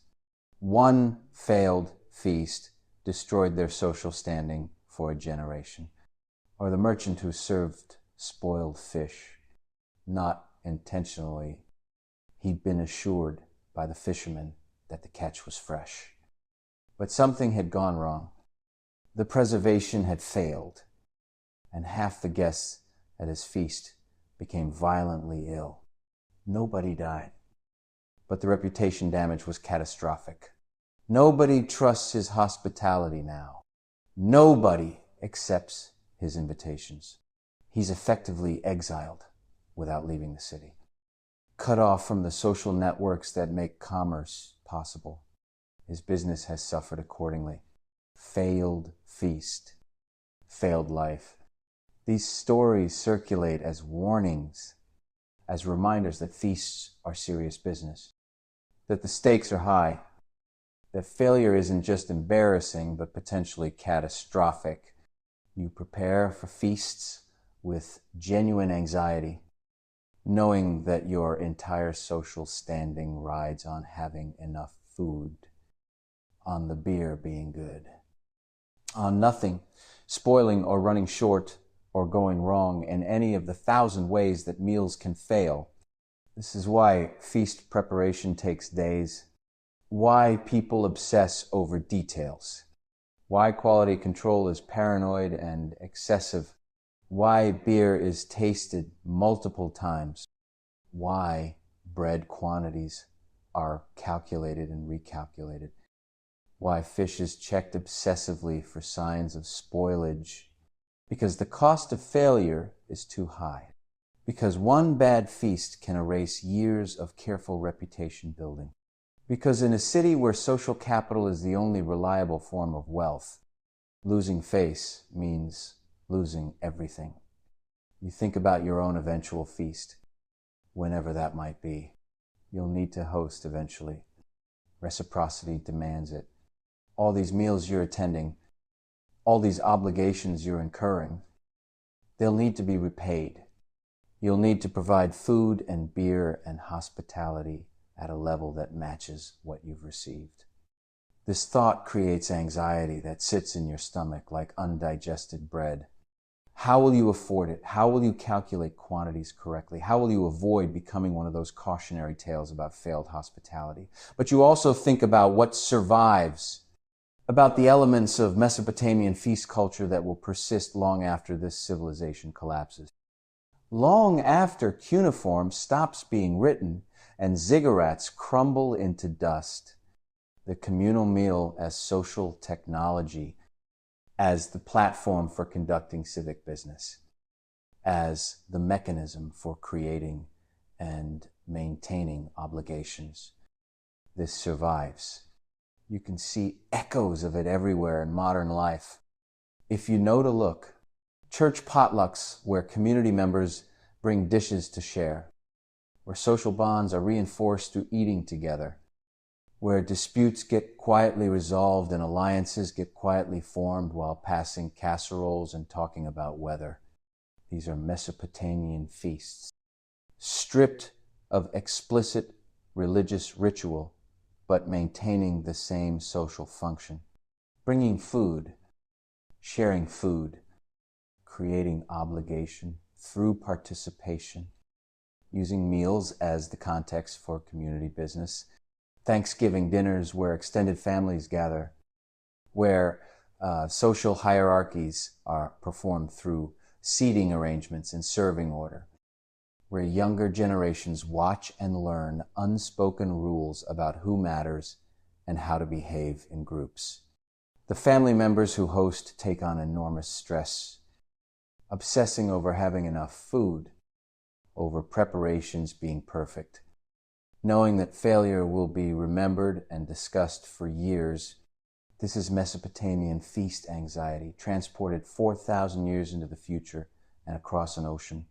Company picnics and office parties where attendance is technically optional but actually mandatory, where not attending mocks you as antisocial and damages your career prospects, where social capital is built through visible participation and appropriate behavior.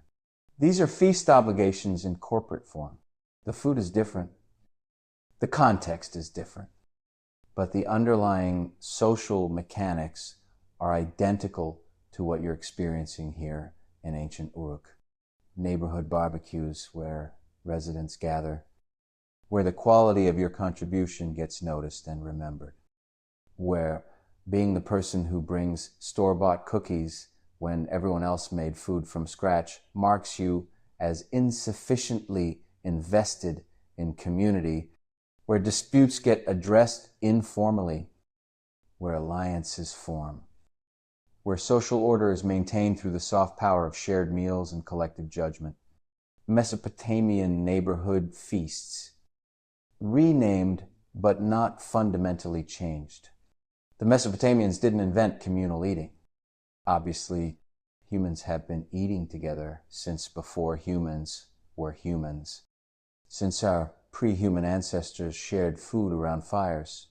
But the Mesopotamians turned it into system. They bureaucratized it. They created formal structures around the informal practice of sharing food. They made the invisible visible through record keeping, through religious ritual, through the deliberate construction of obligation networks. They understood something that modern culture has partly forgotten and partly denies. That every meal shared creates obligation. That hospitality is never free. That eating together is a form of contract, binding participants in networks of reciprocal duty. Modern culture pretends that dinner invitations are casual, that declining is no big deal. That attendance creates no obligation beyond maybe bringing wine or writing a thank you note. But underneath the polite fictions, the old mechanisms still operate. People remember who attends their events and who doesn't. Reciprocity is expected. Social capital gets built or destroyed through participation or absence. The Mesopotamians were just more honest about it. They wrote it down. They kept records. They made explicit what modern culture leaves implicit. You ate my food. You owe me. I attended your feast. You'll attend mine. We're bound together through shared meals, through witness participation, through the accumulation of obligations that neither of us can fully escape as long as we remain part of the same community. As the weeks pass and you attend more gatherings, host no feasts yet, but accumulating obligations that eventually must be repaid. You settle into the rhythm of urban feast culture. You learn to read the social signals. You learn which families are allied with which, who's feuding with whom, where the power centers are, how disputes get resolved, how marriages get negotiated.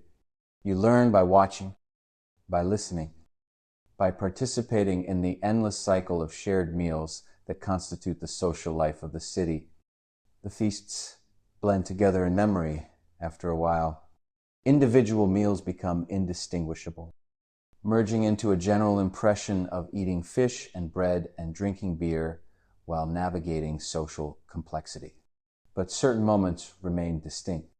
The boundary dispute where community judgment split the difference. The coming of age ceremony where a girl became woman through declaration and lamb. The foreign merchant whose small timing error revealed his outsider status. These moments stick because they illustrate principles, because they teach lessons about how the system works. You're becoming Mesopotamian, slowly, through the accumulation of shared meals and witnessed obligations. Your initial foreignness is fading.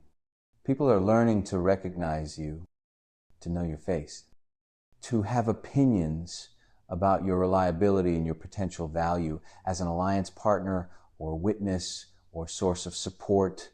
You're being integrated into the community one feast at a time, one obligation at a time, until eventually the question of whether you belong here stops being a question.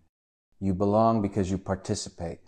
You belong because you eat the food and acknowledge the obligations and attend the gatherings that are mandatory but never called mandatory.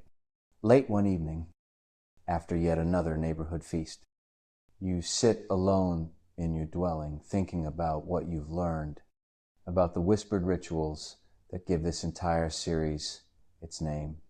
The rituals weren't loud or dramatic. They weren't the chanting priests or the formal ceremonies.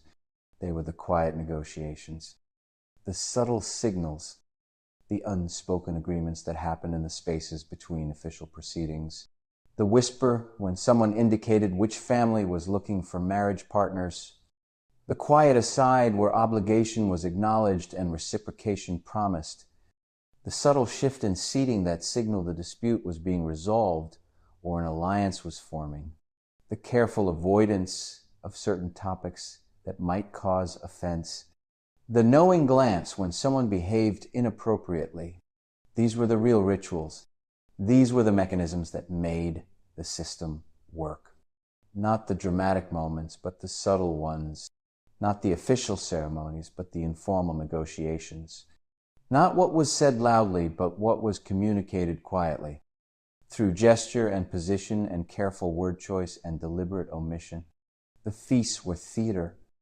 Yes, but the real action happened in whispers, in the quiet spaces, in the unspoken agreements that bound people together more firmly than any explicit contract. You think about the future, about the feasts that will happen after you're gone, after everyone currently alive in Uruk is dead and forgotten. The specific people will change. The specific disputes will be different. The marriages being negotiated will involve different families, but the structure will remain. The feast as social technology will persist because it works, because it solves real problems, because it creates the bonds that make urban life possible.